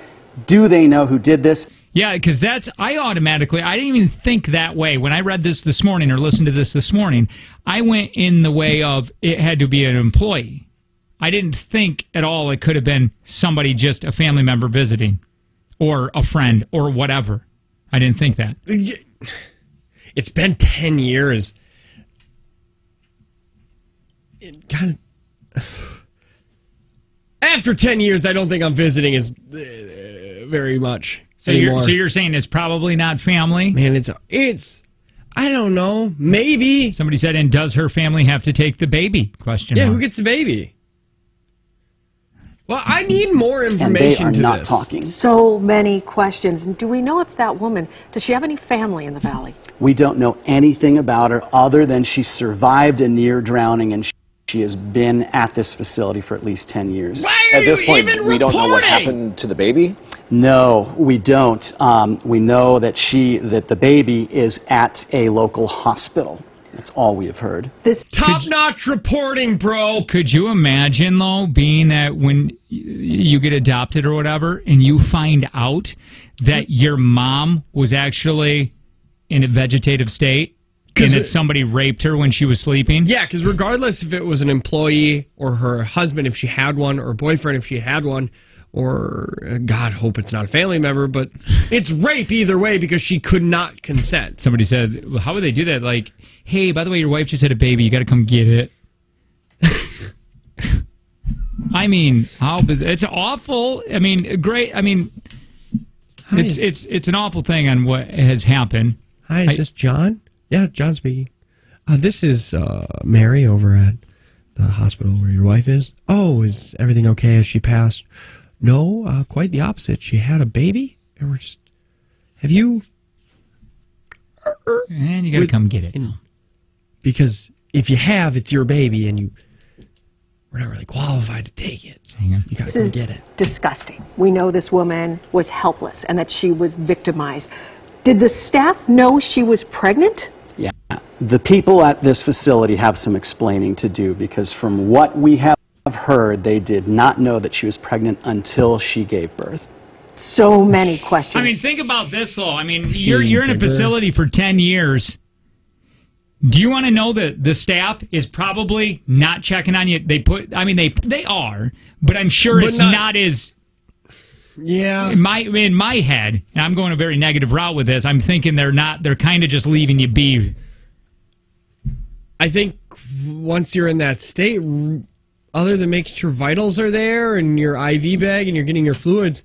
Right. After a while, it's just a routine. Like, if that's where they all, are, it's like, okay, I got to go into the Anderson's room and give her new food. I got to empty out her bedpan and then be done. Somebody said somebody becomes a routine. Somebody has to be paying medical bills, so I would think somebody would be visiting, especially after 10 years. She's not going to get better, so somebody cares and cannot let go. That's true, because if she's not getting better after 10 years, I would expect to have the plug pulled. If I'm not getting better after 1 year, that would be so difficult to do. I hope to get him never in that. Man, or your wife having to come visit you. How often do you expect her every day to visit you? Every single day? Every day. How many hours a day? Well, I would hope all day. All day. I hope she gets just a job moves in there. with you? Yeah, she gets a job. She becomes my nurse. And if I wake up and I find that you had babies, you had like 10 babies, you finely come out of it. No, then I would pull the plug myself. Like, right then. You smash your head and be like, go back in. More music intensive. We're going to do that next. When we find more of that story, we'll definitely, obviously, that's the worst. The next couple weeks, we'll probably find out a lot more. The worst reporter I've ever seen. Well, they wanted to break it, and they didn't know anything about it. Right. She, what we know is that she's a woman who has an X chromosome, 2 X chromosomes. Did we mention she's a woman? Has made her a woman. Women come with things called uteruses, and inside of a uterus, sometimes a baby can be born. Yeah, where's the baby? At a hospital. Thanks. Where else would it be? Turn the heat off the pressure cooker. It's like his boss sent him that story that night, and he was like, I'm already 4 drinks in, so I'm just going to down this bottle of Yagi, and then I'm going to get to this story. And then he came in smelling like hookers and cigarettes, and he's like, what do we know? Woman, baby, hospital? And yes, she was. She was a lady, and she was here, and people got some splainings to do. And somehow they did that. They took 4 minutes to do that. That's wonderful. They filled 4 minutes. Good. They're good at that. A woman had a baby, and it was bad. Prosperity Credit Union Life Stage, personal guidance, music intensive. We're doing it next.